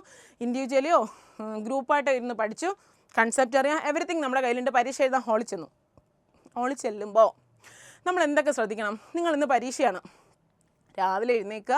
ഫസ്റ്റ് തിങ് എന്ന് പറയുന്നത് നമ്മൾ ഏർലി മോർണിംഗ് എഴുന്നേൽക്കുന്നത് തന്നെയാണ് എല്ലാവർക്കും നല്ലത്. ഏർലി മോർണിംഗ് എഴുന്നേൽക്കുക. അങ്ങനെ പറ്റാത്തൊരു കുറച്ച് ടൈം ഒന്ന് അഡ്ജസ്റ്റ് ചെയ്ത് എഴുന്നേൽക്കുക. എന്തായാലും പരീക്ഷയ്ക്ക് പോകണമല്ലോ, നേരത്തെ എഴുന്നേൽക്കുക, ഫുള്ളി റെഡി ആവുക. നമ്മളെപ്പോഴും പരീക്ഷയ്ക്ക് എത്തുന്നത് ഇപ്പം 1 o'clock എക്സാം ഉള്ളവരുണ്ട്, രാവിലെ 10-നുള്ളവരുണ്ട്, ഓരോ ടൈം ഇതനുസരിച്ചാണ്. അപ്പോൾ എപ്പോഴാണോ നിങ്ങളുടെ എക്സാം തുടങ്ങുന്നത് അതിനും ഒരു 1 hour അല്ലെങ്കിൽ ഒരു 1 hour മുമ്പേ, അല്ലെങ്കിൽ എന്ത് ചെയ്യാം, നമുക്കൊരു 1/2 hour മുമ്പേ എന്ത് ചെയ്യാം, സ്കൂളിലെത്താം, അല്ലെങ്കിൽ എക്സാം ഹാളിലെത്താം. എപ്പോഴും പറയുന്ന കാര്യമാണ്, എത്തിയതിന് ശേഷം വളരെ കൂളായിട്ട് മാത്രം പരീക്ഷ എഴുതാൻ പോവുക. പരീക്ഷ എഴുതാൻ പോകുന്ന സമയത്ത് എന്ത് ചെയ്യണം, ടൈം മാനേജ് ചെയ്യണം. കുറച്ച് നേരത്തെ എത്തി നമ്മൾ ഫ്രഷായി സെറ്റായിരിക്കുക. വേറെ ഒരു പ്രശ്നം വേണ്ട. പരീക്ഷ എഴുതാൻ ഹാളിലേക്ക് കയറുന്നു, അവനവൻ്റെ സീറ്റിൽ തന്നെയാണ് ഇരുന്നത്. ഹോൾ ടിക്കറ്റ് വീട്ടിൽ നിന്ന് പോകുമ്പോൾ എന്തൊക്കെ ചെക്ക് ചെയ്തിട്ടുണ്ടാവണം, ഹോൾ ടിക്കറ്റ്, നമ്മുടെ പെന്നും സാധനങ്ങളും എല്ലാം നമ്മുടെ കയ്യിലുണ്ടോ എന്നുള്ളത് വെരിഫൈ ചെയ്തിട്ടുണ്ടായിരിക്കണം. നമുക്ക് എന്തൊക്കെ വേണം, പെൻസിലും റബ്ബറും നമ്മുടെ സാധനങ്ങളെല്ലാം വേണ്ടേ, എല്ലാ സാധനങ്ങളും ഫുൾ നമ്മുടെ ബോക്സും സെറ്റും എല്ലാം കയ്യിലുണ്ടോ നോക്കണം. വേറെ അനാവശ്യമായ ഒരു സാധനങ്ങളും കൂടെ കൊണ്ടുപോകാതിരിക്കുക. നമ്മൾ സ്ട്രിക്ട്ലി അവരെന്താണോ പറഞ്ഞിരിക്കുന്നത് ആ രീതിയിൽ തന്നെ പോവുക എക്സാം എഴുതാനായിട്ട്. എക്സാം ഹാളിൽ ചെന്ന് കഴിഞ്ഞാൽ വളരെ കൂളായിട്ട് വളരെ പീസ് ഓഫ് മൈൻഡിൽ നമ്മൾ പോയിരിക്കുക, പരീക്ഷ എഴുതാനായിട്ട് ഇരിക്കുക. എഴുതാൻ തുടങ്ങുമ്പോൾ ക്വസ്റ്റ്യൻ കിട്ടുന്ന സമയത്ത് ഫസ്റ്റ് നമ്മൾ ചെയ്യേണ്ട കാര്യം ക്വസ്റ്റ്യൻ സെറ്റ് ഒന്ന് മറിച്ച് നോക്കുക. ക്വസ്റ്റ്യൻ കിട്ടിയതിന് ശേഷം മറിച്ച് നോക്കുന്നതിന് പ്രിൻറ്റിംഗ് ഒക്കെ കറക്റ്റാണോ, എല്ലായിടത്തും ക്വസ്റ്റ്യൻ വന്നിട്ടുണ്ട്, ചിലതൊക്കെ വിട്ടുപോകുന്ന സെഷൻസ് ഉണ്ട്. അങ്ങനെയുള്ളത് അപ്പം തന്നെ ടീച്ചറിനെ തിരിച്ചേൽപ്പിക്കുക. മിസ് ചെയ്ത് എൻ്റെതല്ല, എനിക്കിത് പ്രശ്നമുണ്ടെന്ന് പറഞ്ഞ് തിരിച്ചു കൊടുക്കുക. ഇല്ലാത്തവർ നമ്മൾ എക്സാം എഴുതാനായിട്ട് ക്വസ്റ്റ്യൻസ് ഒന്ന് റൗണ്ട് വായിച്ചു നോക്കുക. ഫുള്ളിരുന്ന് വായിക്കാനല്ല. ചിലർക്കാണെങ്കിൽ ഫുൾ ക്വസ്റ്റ്യൻ ഒരുമിച്ച് കാണുമ്പോൾ വെപ്രാളം വരും അല്ലേ, അയ്യോ ഇത്രയൊക്കെ ഉണ്ടോ എന്നൊക്കെ. എത്ര പഠിച്ചാലും ചിലർക്കൊരു ടെൻഷൻ വരും. അതിനെന്താ ചെയ്യേണ്ടത്, നിങ്ങൾ മാക്സിമം കൂളാവുക. നമുക്ക് പരീക്ഷയ്ക്ക് മുന്നേ എന്താ വേണ്ടത്, മാക്സിമം ഓക്സിജൻ ബ്രെയിനിൽ വേണം. അപ്പോൾ രാവിലത്തെ ഉച്ചയ്ക്കത്തെ എപ്പോഴാണ് നിങ്ങളുടെ മീൽ, നിങ്ങളത് എന്ത് ചെയ്യരുത്, മിസ് ചെയ്യരുത്. ഓക്കെ, അത് കഴിഞ്ഞ് ആവശ്യത്തിന് വെള്ളം കുടിച്ചിട്ട് വേണം എന്ത് ചെയ്യാൻ. ഫുൾ വെള്ളം ഇരുന്ന് കുടിക്കണമെന്നല്ല, എൻ്റെ ബുദ്ധിമുട്ട് നിങ്ങൾക്ക് മനസ്സിലാവുമല്ലോ. ആവശ്യത്തിന് വെള്ളം കുടിച്ചിട്ട് എന്ത് ചെയ്യണം, പരീക്ഷാ ഹാളിലേക്ക് കയറുക. എന്നിട്ട് എന്ത് ചെയ്യണം, പ്രോപ്പറായിട്ട് ക്വസ്റ്റ്യൻസ് ഒക്കെ കാണും, വളരെ കൂളായിട്ട്. ഒരു കാരണവശാലും നമ്മുടെ ഒരു ഹോർമോൺസിനും പ്രശ്നം ഉണ്ടാക്കരുത്. നമ്മുടെ മൈൻഡിലേക്ക് വേറൊരു ചിന്ത വരുന്നത് ഞാൻ പരീക്ഷ എഴുതാൻ വരുന്നു, പരീക്ഷ നന്നായിട്ട് എഴുതുന്നു, അത്രയേ ഉള്ളൂ. വളരെ കൂളായിട്ട് എഴുതാനായിട്ട് മാക്സിമം ശ്രമിക്കുക. നമ്മുടെ പരീക്ഷ എഴുതുന്ന സമയത്ത് ക്വസ്റ്റ്യൻ പേപ്പർ കിട്ടുന്നു, മറിച്ച് നോക്കുന്നു, കുറച്ചൊന്ന് വായിച്ച് നോക്കുന്നു, അവിടെ വരെയാണ് പറഞ്ഞത് അല്ലേ. ആ കുറച്ചൊന്ന് വായിച്ച് നോക്കിയതിന് ശേഷം നമുക്ക് ഓക്കെ ആണെന്ന് തോന്നുമ്പോൾ, ബോട്ടണിയാണ്, നമ്മൾ ആദ്യത്തെ ഒരു 3 ക്വസ്റ്റ്യൻ വായിച്ചു, ആ 3 നമുക്കറിയാം. ബോട്ടണിയുടെ 3 ക്വസ്റ്റ്യൻ്റെ ആൻസർ നമ്മൾ എഴുതുന്ന സമയത്ത് പക്ക നിങ്ങൾ ശ്രദ്ധിക്കുക, ഏത് പരീക്ഷയാണെങ്കിലും വൃത്തിയായിട്ട്, മാക്സിമം വൃത്തിയായിട്ട് വായിക്കാൻ പറ്റണം അല്ലേ. എത്ര പലർക്കും പല ഹാൻഡ് റൈറ്റിംഗ് ആണ്, പക്ഷേ എന്നാലും മാക്സിമം വൃത്തിയായിട്ട് വ്യക്തമായിട്ട് ഭംഗിയായിട്ട് എഴുതാൻ പഠിക്കുക. വൃത്തി വളരെ ഇമ്പോർട്ടൻ്റ് ആണ്. വലിച്ച് വാരി ഒരുമാതിരിയൊക്കെ എഴുതുന്ന കുട്ടികളുണ്ട്, ഒത്തിരിയും പേര് വളരെ മോശമായിട്ട് എഴുതുന്നുണ്ട്. അങ്ങനെയൊന്നും എഴുതരുത്. കുറേ പേര് എന്ത് ചെയ്യണം, നമ്മൾ ചിന്തിക്കണം, ഇത് എഴുതുന്നവർ എങ്ങനെ എഴുതുന്നുണ്ട്, വളരെ ഭംഗിയായിട്ട് എഴുതുന്നവരുണ്ട്, വളരെ നന്നായിട്ട് എഴുതുന്നവരുണ്ട്. അപ്പോൾ അവരെ കൂടെ നമ്മൾ കോമ്പീറ്റ് ചെയ്യുന്നത്. സോ എന്ത് ചെയ്യണം, നമ്മൾ നന്നായിട്ട് എഴുതാനും പഠിക്കണം. വൃത്തിയാണം, ഭംഗി വേണം, കണ്ട വൃത്തിയായിട്ട് നമുക്ക് മാർക്ക് ഇടാൻ തോന്നണം. ഫസ്റ്റ് തിങ്, ക്വസ്റ്റ്യൻ വായിച്ച് മനസ്സിലാക്കണം. ഫസ്റ്റ് ഒരു ക്വസ്റ്റ്യൻ വായിക്കുമ്പോൾ നിങ്ങളൊരു ക്വസ്റ്റ്യൻ വായിച്ചു, ആ ക്വസ്റ്റ്യൻ ഒരു തവണ വായിച്ചു, നിങ്ങൾക്കൊരു ഐഡിയ കിട്ടും. രണ്ടാമത് ഒരു തവണ കൂടെ അത് മസ്റ്റാണ് വായിച്ചിരിക്കണം. എനിക്ക് ഒന്നാമത് ക്വസ്റ്റ്യൻ വായിച്ച് മനസ്സിലായി, ഞാൻ ഉത്തരം എഴുതിയെന്ന് ആരും പറയരുത്. ഒരു തവണ ക്വസ്റ്റ്യൻ വായിക്കുന്നു, കൺസെപ്റ്റ് കിട്ടുന്നു, രണ്ടാമത് ഒരു തവണ കൂടെ വായിക്കുക, എന്നിട്ട് മാത്രം ഉത്തരം എഴുതുക. ഉത്തരം നിങ്ങളുടെ കയ്യിൽ ഉണ്ടാവില്ലേ? ഉണ്ടാവും. എഴുതുന്ന സമയത്ത് കറക്റ്റ് മാർക്ക് മാനേജ് ചെയ്ത് എഴുതാൻ പഠിക്കണം. എല്ലാ ക്ലാസ്സിലെയും എൻ്റെ പറച്ചിലാണ് ടൈമിൻ്റെ മാർക്കിൻ്റെ മാനേജ്മെൻറ്റ്. ടൈം നോക്കി മാർക്ക് നോക്കി വേണം നിങ്ങൾ എന്ത് ചെയ്യാൻ, പരീക്ഷ എഴുതാനായിട്ട്. ടൈം നോക്കുമ്പോൾ എന്താണ്, ടൈം നോക്കുക എന്ന് പറഞ്ഞു കഴിഞ്ഞാൽ വാച്ചിലേക്ക് നോക്കണം, എത്ര മണിക്കൂറാണ് നമുക്ക് പരീക്ഷ ഉള്ളത്, എത്ര മിനിറ്റ്. നമ്മളത് വീട്ടിൽ നിന്ന് സ്പ്ലിറ്റ് ചെയ്തിട്ടുണ്ടാവും. ഇത്ര സമയം കൊണ്ട് ഇത് എഴുതി തീർക്കണം, ഇത്ര സമയം കൊണ്ട് അടുത്ത് എഴുതി തീർക്കണം, ഏത് ക്വസ്റ്റ്യൻസ് എഴുതി തീർക്കണം എന്നുള്ളൊരു മിനിമം ധാരണ നമുക്ക് ഉണ്ടാവണം. ആ ടൈമിൽ തീർന്നോന്ന് ചെക്ക് ചെയ്യാൻ വേണം. ഓരോ ക്വസ്റ്റ്യൻ എഴുതുന്ന സമയത്തും ഒരു മാർക്കിൻ്റെ ക്വസ്റ്റ്യന് മാർക്ക് മാനേജ്മെൻറ്റാണ് അടുത്തത്. ഒരു മാർക്കിൻ്റെ ക്വസ്റ്റ്യന് 2 പോയിൻ്റ് എഴുതുക, അവിടെ നിർത്തുക. അടുത്തതിന് എത്ര മാർക്കാണോ അതിൻ്റെ ഇരട്ടി പോയിൻ്റ് എഴുതുക. 2 മാർക്കിന് 4 മാർക്ക് എഴുതുക, 5 മാർക്കിന് 10 പോയിൻ്റ് എഴുതുക. അങ്ങനെ പോയിൻ്റ് വന്നോന്ന് നോക്കുക. ഇനി ഹൈ ക്വസ്റ്റ്യൻസ് എഴുതുമ്പോൾ, ഹൈ മാർക്ക് ക്വസ്റ്റ്യൻസ് എഴുതുമ്പോൾ, നമ്മുടെ എസ്എ ഷോർട്ട് ആൻസർ ക്വസ്റ്റ്യൻസ് എഴുതുമ്പോൾ ഉറപ്പായിട്ടും അതിൻ്റെ ബോഡി ഉണ്ടാവണം. നമ്മൾ എസ്സേ എഴുതുമ്പോൾ പഠിച്ചിട്ടുണ്ട്, അതിന് എന്തൊക്കെ വേണമെന്ന് പഠിച്ചിട്ടുണ്ട്. അതിനൊരു ബോഡി, ഹെഡ് പോർഷൻ വേണം, ഒരു ടൈറ്റിൽ വേണം, ഹെഡ് പോർഷൻസ് വേണം, സബ് ഹെഡിങ്സ് വേണം, ലാസ്റ്റ് ഒരു എൻഡ് ടെയിൽ വേണം. ഇത് പ്രോപ്പറായിട്ട് മാനേജ് ചെയ്തിട്ടുണ്ടായിരിക്കണം. അതായത് വാരി വലിച്ച് എന്തെങ്കിലും എഴുതി വെക്കരുത്. Short answer questions, essay type questions ചോദിക്കുമ്പോൾ ജസ്റ്റ് അതെന്താണെന്ന് കറക്റ്റ് പറഞ്ഞു വരിക, അതിന് സബ് ഹെഡിങ്സ് വരയ്ക്കുക, സബ് ഹെഡിങ്സ് എഴുതുക. ദെൻ എന്ത് ചെയ്യുക, നമ്മൾ പ്രോപ്പറായിട്ട് വൈൻഡ് അപ്പ് ചെയ്യാൻ ശ്രമിക്കുക. പക്ഷേ ഇതിൻ്റെ കൂടെ തന്നെ ഇതിനകത്ത് എന്തും വരണം, ഫിഗേഴ്സ് ഉണ്ടെങ്കിൽ ഫിഗേഴ്സ് വരണം, അത് പ്രോപ്പറായിട്ട് ലേബിൾ ചെയ്തിട്ടുണ്ടായിരിക്കണം. ഭംഗിയായിട്ട് പെൻസിൽ വെച്ചും നമുക്ക് എങ്ങനെയൊക്കെ അത് മോടി പിടിപ്പിക്കാമോ, എങ്ങനെയൊക്കെ നമുക്ക് ഇമ്പ്രൂവ് ചെയ്യാമോ, അങ്ങനെയൊക്കെ എന്ത് ചെയ്യണം, മാക്സിമം ഇമ്പ്രൂവ് ചെയ്യാനായിട്ട് നിങ്ങൾ ശ്രമിക്കണം. ഓക്കെ അല്ലേ? ദെൻ നമ്മുടെ സ്റ്റൈൽ ഓഫ് റൈറ്റിങ്ങിനെ കുറിച്ചാണ്. അതിപ്പോൾ ആൾറെഡി ഞാൻ പറഞ്ഞു കഴിഞ്ഞു. ബ്രെവിറ്റിയും ക്ലാരിറ്റിയും ഉണ്ടായിരിക്കണം. ദെൻ പ്രസൻറ്റേഷൻ ഉണ്ടായിരിക്കണം. Word limit is very important. നമുക്കറിയാം, നേരത്തെ പറഞ്ഞ മാർക്ക് മാനേജ്മെൻറ്റ് 2 മാർക്കിനാണ്. 5 പേജ് എഴുതണോ? വേണ്ട, അര പേജ് എഴുതിയാൽ മതി. പക്ഷേ എല്ലാം പോയിൻ്റ് ആയിരിക്കണം. അല്ലെങ്കിൽ ഒരു പേജ് വരെ മാക്സിമം പോവാം. 2 മാർക്കിന് ഒരു പേജോ മിസ് എന്നാണ് ചോദിക്കുന്നത്. അങ്ങനെയല്ല, ഒരു ഷോർട്ട് ആൻസർ ക്വസ്റ്റ്യൻ എഴുതുമ്പോൾ ഒരു പേജ് വരെ പോയാലും എന്തായിരിക്കണം, വളരെ പക്ക ആയിരിക്കണം, ക്ലീൻ ആയിരിക്കണം. അതിനെക്കുറിച്ച് എല്ലാ കൺസെപ്റ്റും അതിനകത്ത് വന്നിട്ടുണ്ടായിരിക്കണം. പിന്നെ നമുക്ക് പറയാനുള്ളത് ടെസ്റ്റിനെ കുറിച്ചാണ്. ആൾറെഡി ഞാൻ പറഞ്ഞ കാര്യങ്ങളൊക്കെ തന്നെയാണ്. എന്തെങ്കിലും വിട്ടുപോയിട്ടുണ്ടോ എന്ന് നോക്കുകയാണ്. And the very important thing എന്താണ്, പരീക്ഷ എഴുതാൻ പോകുമ്പോൾ ഒരു കാരണവശാലും നിങ്ങൾക്ക് എന്ത് വരരുത്, നിങ്ങൾക്ക് ഒരു കാരണവശാലും ടെൻഷൻ വരരുത്. പരീക്ഷയാണ്, അറിയാം, നമുക്ക് നമ്മുടെ കരിയർ ഗ്രോത്തിലേക്ക് പോകുന്ന പരീക്ഷകളാണ്. 10th ആണെങ്കിലും അങ്ങനെയായിരുന്നു, 11th 12th വളരെ 12th ഇതിനേക്കാളും ഇമ്പോർട്ടൻ്റ് ആണ്. സോ നിങ്ങൾ എന്താ ചെയ്യേണ്ടത്, ഒരു കാരണവശാലും ടെൻഷൻ വരരുത്. വന്നാൽ എന്താ സംഭവിക്കുക, നമ്മൾ പഠിച്ചു, നമ്മളെ കെമിക്കൽ കോർഡിനേഷനിൽ പഠിച്ചു, ആരാ വരിക, നമ്മുടെ അഡ്രിനാലിൻ വരുമല്ലേ, വന്നിട്ട് ആകെ പ്രശ്നം ഉണ്ടാക്കും. പിന്നെ നമ്മുടെ ബോഡിയിൽ നിന്ന് നേരെ ഓക്സിജനൊക്കെ വേറെ ഓരോ പോർഷൻസിലേക്ക് പോകും. എങ്ങോട്ട് പോവില്ല, നമ്മുടെ ബ്രെയിനിലേക്ക് പോവില്ല. സോ നിങ്ങൾ എന്ത് ചെയ്യുക, പരീക്ഷയ്ക്ക് മാക്സിമം നന്നായിട്ട് പരീക്ഷ എഴുതുന്നതിന് വേണ്ടിയിട്ട് ടെൻഷൻ അവോയ്ഡ് ചെയ്യുക, കൂളായിട്ടിരിക്കുക, വളരെ ഹാപ്പി ആയിട്ട് എല്ലാം പഠിച്ച് തീർത്തിട്ടുണ്ട്. നമ്മൾ കറക്റ്റായിട്ട് പോർഷൻസ് എല്ലാം പഠിച്ച് തീർത്തിട്ടുണ്ട്. കുറേ പോർഷൻസൊക്കെ ഇപ്പോൾ ഒരു 1-2 പോർഷൻസ് വിട്ടുപോയെന്ന് എഴുതുക. പക്ഷേ നമ്മൾ ഈ ഒരു 30-28 മാർക്കിന് വേണ്ടിയാണ് അപ്പോൾ എഴുതുന്നതെങ്കിൽ പോലും നമ്മൾ ടെൻഷൻ അടിച്ചാൽ അതൊരു 10 മാർക്ക് താഴെ വരെ പോകുന്ന ചാൻസസ് ഉണ്ടാവും. അതാണ് പലപ്പോഴും പരീക്ഷാ ഹാളിൽ പോയിരിക്കുമ്പോൾ എല്ലാവരും നിങ്ങൾ ചോദിക്കും, എല്ലാവരും ഇങ്ങനെ ഉപദേശിക്കുന്നുണ്ടല്ലോ, എല്ലാവരും ഇങ്ങനെ വന്നിട്ട് കഥ പറയുന്നുണ്ടല്ലോ, ഇതെന്തിനാണ്? നമ്മൾ ഇപ്പോൾ പറയുന്ന കാര്യമല്ല ഒരു എക്സാം ഹാളിൽ, അല്ലെങ്കിൽ നമ്മളൊരു പരീക്ഷയ്ക്ക് പോയിരിക്കുമ്പോൾ നമുക്ക് എന്ത് വരും, ഉറപ്പായിട്ടും നമുക്ക് പല പല പ്രശ്നങ്ങളുണ്ടാവും. പിന്നെ പേനയുടെ കാര്യം, പേനയൊക്കെ പ്രോപ്പറായിട്ട് വർക്ക് ചെയ്യുന്നുണ്ടോ, വരയ്ക്കുന്നുണ്ടോ, എഴുതുന്നുണ്ടോ എന്നൊക്കെ നോക്കിയിട്ട് വേണം കൊണ്ടുപോകാനായിട്ട്. അപ്പോൾ ടെൻഷൻസ് ഉണ്ടാക്കാനുള്ള നമുക്കറിയാം. ഇപ്പോൾ ഞാനൊരു എപ്പോഴും ടെൻഷൻ വരുന്ന ഒരാളാണെങ്കിൽ അത് എവിടെയൊക്കെയാണ് ടെൻഷൻ വരുന്നതെന്ന് എനിക്കറിയായിരിക്കും. അതൊക്കെ ഞാൻ റെക്ടിഫൈ ചെയ്ത് വേണം എക്സാം ഹാളിൽ പോകാനായിട്ട്. അപ്പോൾ ടെൻഷനൊന്നും വരുത്തരുത്, വൃത്തിയായിട്ട് എഴുതുക, ടൈം മാനേജ് ചെയ്യുക, മാർക്ക് മാനേജ് ചെയ്യുക. ഓരോ പോർഷൻസിനും കൊടുക്കേണ്ട ഇമ്പോർട്ടൻസും ആ പോർഷൻസിൽ നിന്ന് ചോദിക്കാവുന്ന മാർക്കിൻ്റെ വെയിറ്റേജും നമ്മൾ പറഞ്ഞു കഴിഞ്ഞു. എനിക്ക് തോന്നുന്നു നിങ്ങളുടെ 11th മാത്രമല്ല 12th എക്സാംസിനെ നിങ്ങൾക്ക് എന്ത് ചെയ്യാം, ഈ ഒരു ലെവലിൽ തന്നെ അപ്രോച്ച് ചെയ്യാം. അപ്പോൾ ഇൻഡിവിജ്വലി നമുക്ക് എന്ത് ചെയ്യാം, 12th എക്സാംസിന് ഓരോ എക്സാമിൻ്റെ വെയിറ്റേജ് നമുക്ക് വേറെ വീഡിയോ ഉണ്ട്, അല്ലെങ്കിൽ വേറെ ക്ലാസ് നമ്മൾ തരുന്നുണ്ട്. അപ്പോൾ നിങ്ങൾ എന്ത് ചെയ്യുക, നിലവിൽ നിങ്ങൾ എന്ത് ചെയ്യുക, ഈ ഇൻഡിവിജ്വലി ഈ പറഞ്ഞ കാര്യങ്ങൾ ഓരോരുത്തരും വ്യക്തമായി മനസ്സിലാക്കുക. അതിനെക്കുറിച്ച് വ്യക്തമായ ഒരു ധാരണ നിങ്ങളുടെ മൈൻഡിലേക്ക് ഉണ്ടാക്കി വയ്ക്കുക. നന്നായിട്ട് പ്രിപ്പയർ ചെയ്യുക. ഞാൻ പറഞ്ഞത് പ്രോപ്പറായിട്ട് എല്ലാവർക്കും മനസ്സിലായിട്ടുണ്ടല്ലോ. പരീക്ഷയാണ്, ഇനിയുള്ള ഓരോ മിനിറ്റും ഒരു ദിവസത്തിൻ്റെ ഒരു അരമണിക്കൂർ പോലും നിങ്ങൾ എന്ത് ചെയ്യരുത്, ചുമ്മാതെ കളയരുത്. നിങ്ങൾക്ക് പ്രോപ്പറായിട്ടൊരു ടൈം ടേബിൾ ഉണ്ടാവണം. അപ്പോൾ പഠിക്കാൻ തുടങ്ങുമ്പോൾ ഫസ്റ്റ് 6 നമ്മുടെ ഓരോ സബ്ജക്റ്റ് എടുത്തിട്ടും ഓരോ സബ്ജക്റ്റിനും ഒരു ദിവസം ഒറ്റ ചാപ്റ്റർ ഫുള്ളിരുന്ന് ആരും പഠിക്കരുത്. മനസ്സിലായി പറഞ്ഞത്. അതായത് ഇന്ന് ഞാൻ ഫുള്ള് ബോട്ടണി, നാളെ ഫുള്ള് സുവോളജി, അതിൻ്റെ അടുത്ത ദിവസം ഫുള്ള് മാത്സ്, അങ്ങനെ ആരും പഠിക്കാനിരിക്കരുത്. ഒരു ദിവസത്തിൽ 2 മണിക്കൂർ ഒരു സബ്ജക്റ്റ്, 2 മണിക്കൂർ അടുത്ത സബ്ജക്റ്റ്, 2 മണിക്കൂർ അടുത്ത സബ്ജക്റ്റ്, അരമണിക്കൂർ രാവിലത്തെ ബ്രേക്ക്, അരമണിക്കൂർ ഉച്ചയ്ക്കത്തെ ബ്രേക്ക്, അരമണിക്കൂർ വൈകുന്നേരത്തെ ബ്രേക്ക്, അത്രേ കൊടുക്കാൻ പാടുള്ളൂ. അരമണിക്കൂർ കൂടുതൽ ബ്രേക്കൊന്നും ആർക്കും ഈ പരീക്ഷയുടെ ബ്രിമ്മിൽ ആർക്കും ആവശ്യമില്ല. സോ എന്ത് ചെയ്യണം, കറക്റ്റായിട്ട് ഒരു ടേബിൾ ഉണ്ടാക്കുക. എന്നിട്ട് മാക്സിമം നന്നായിട്ട്, മാക്സിമം നല്ല നിങ്ങളുടെ 100% കൊടുത്ത് പരീക്ഷ എഴുതുക. അപ്പോൾ നമുക്ക് എന്താ അതിൻ്റെ ബെനിഫിറ്റ്? മിസ് ഇത്രയും നേരം പറഞ്ഞില്ലേ, പരീക്ഷ എങ്ങനെ എഴുതണം, പരീക്ഷ അങ്ങനെ എഴുതണം, പരീക്ഷ അങ്ങനെ കാണണം. എന്താ ഇതിൻ്റെ ബെനിഫിറ്റ്? ഈ പരീക്ഷ ഇങ്ങനെയൊക്കെ പോയി എഴുതേണ്ട കാര്യം എന്താണ്? നമ്മൾ ഇത്രയും 100 മാർക്ക് മേടിച്ച് ഞാൻ എന്ത് ചെയ്തു, പരീക്ഷ പാസ്സായി. അപ്പോൾ എനിക്ക് ചൂസ് ചെയ്യാം ഞാൻ ഏത് സബ്ജക്റ്റ് പഠിക്കണം, എൻ്റെ കരിയർ ഞാൻ എങ്ങോട്ട് കൊണ്ടുപോകണം. എൻ്റെ കരിയറിന് എനിക്ക് വേണമെന്നുണ്ടെങ്കിൽ ഞാൻ എവിടെ ചൂസ് ചെയ്യുന്നോ അതെനിക്ക് എടുക്കാൻ പറ്റും.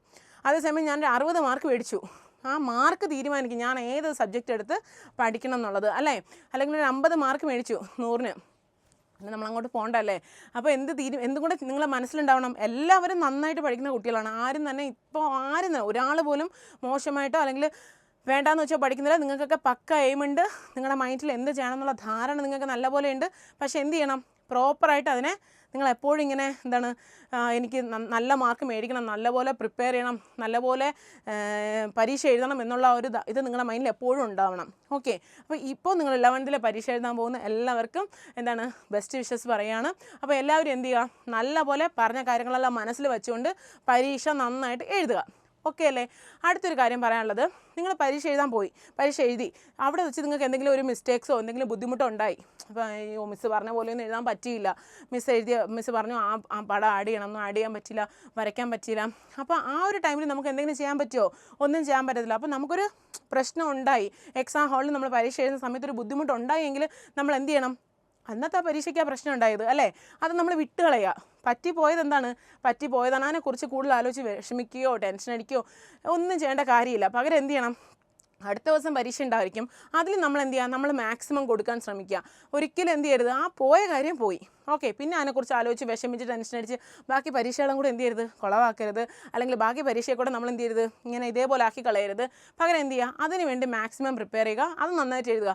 നമുക്കൊരു മിസ്റ്റേക്ക് പറ്റിയാൽ അതുണ്ടായി അല്ലേ, സംഭവിച്ചു പോയ കാര്യത്തെക്കുറിച്ച് പറഞ്ഞിട്ട് കാര്യമുണ്ടോ? ബോട്ടണി ആണെന്ന് തോന്നുന്നു, എനിക്ക് തോന്നുന്നു ബോട്ടണി 12th ബോട്ടണി പ്രാക്ടിക്കൽസിൻ്റെ അന്ന് കെമിസ്ട്രിക്ക് വേണ്ടി പ്രിപ്പയർ ചെയ്തിട്ട് പോയിട്ടുണ്ടായിരുന്നു. എന്നിട്ട് കെമിസ്ട്രി എക്സാമാണ്, 2-ലേതോ ഒന്നാണ്, എനിക്ക് കറക്റ്റായിട്ട് ഓർമ്മ വരുന്നില്ല. അപ്പം ബോട്ടണിക്ക് വേണ്ടി പ്രിപ്പയർ ചെയ്ത് പോയപ്പോൾ കെമിസ്ട്രി ആയിരുന്നെന്നോ അന്നത്തെ ദിവസം തോന്നുന്നു. പക്ഷേ എന്താണ്, ഭാഗ്യത്തിന് അറിയാമായിരുന്നത് കൊണ്ട് ഹോളിൽ കയറി ചെയ്തു, എക്സ്പെരിമെൻ്റൊക്കെ ചെയ്തു, മാർക്കൊക്കെ കിട്ടി, തിരിച്ച് വന്നു എന്നാണ്. പക്ഷേ എന്നാലും ആ സമയം നമ്മൾ എന്ത് ചെയ്തു പോകും, ഭയങ്കരമായിട്ട് ടെൻസ്ഡായി പോകും. അപ്പോൾ ഒരു നിമിഷം നമുക്ക് വരുന്ന മിസ്റ്റേക്സാണ്. സോ അത് എടുത്ത് പറയാൻ കാരണം, നമ്മുടെ ടൈം ടേബിളിനെ കുറിച്ച് നമ്മളിപ്പോൾ എത്ര പേര് പറഞ്ഞാലും നമുക്ക് ടീച്ചർ തരുന്ന, സ്കൂളിൽ നിന്ന് തരുന്ന, നമുക്ക് പബ്ലിഷ് ചെയ്ത് വരുന്ന ആ ടൈം ടേബിൾ നിങ്ങളുടെ വാൾ മൗണ്ടിൽ ഫസ്റ്റ് തിങ് വളരെ വലുതായിട്ട് കൊടുക്കുക. ഇന്ന ദിവസം ഇന്ന പരീക്ഷ ഇത്ര മണി തൊട്ട് ഇത്ര മണി വരെ എന്നുള്ള കാര്യം നിങ്ങൾ ഒരിക്കലും വിട്ടുപോകരുത്. എത്രയൊക്കെ പഠിച്ചു പോയാലും ചിലപ്പോൾ ഇതൊക്കെ മിസ്സായി പോയാൽ നമ്മൾ ഭയങ്കര കൺഫ്യൂസ്ഡ് ആയി പോകും, ടെൻസ്ഡ് ആയി പോകും. സോ അതൊന്നും എന്ത് ചെയ്യാൻ പാടില്ല, വിട്ടു പോകാനേ പാടില്ല.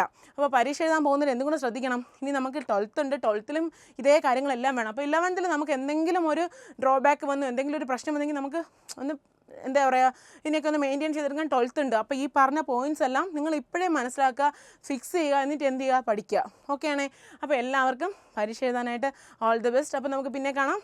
By, thank U.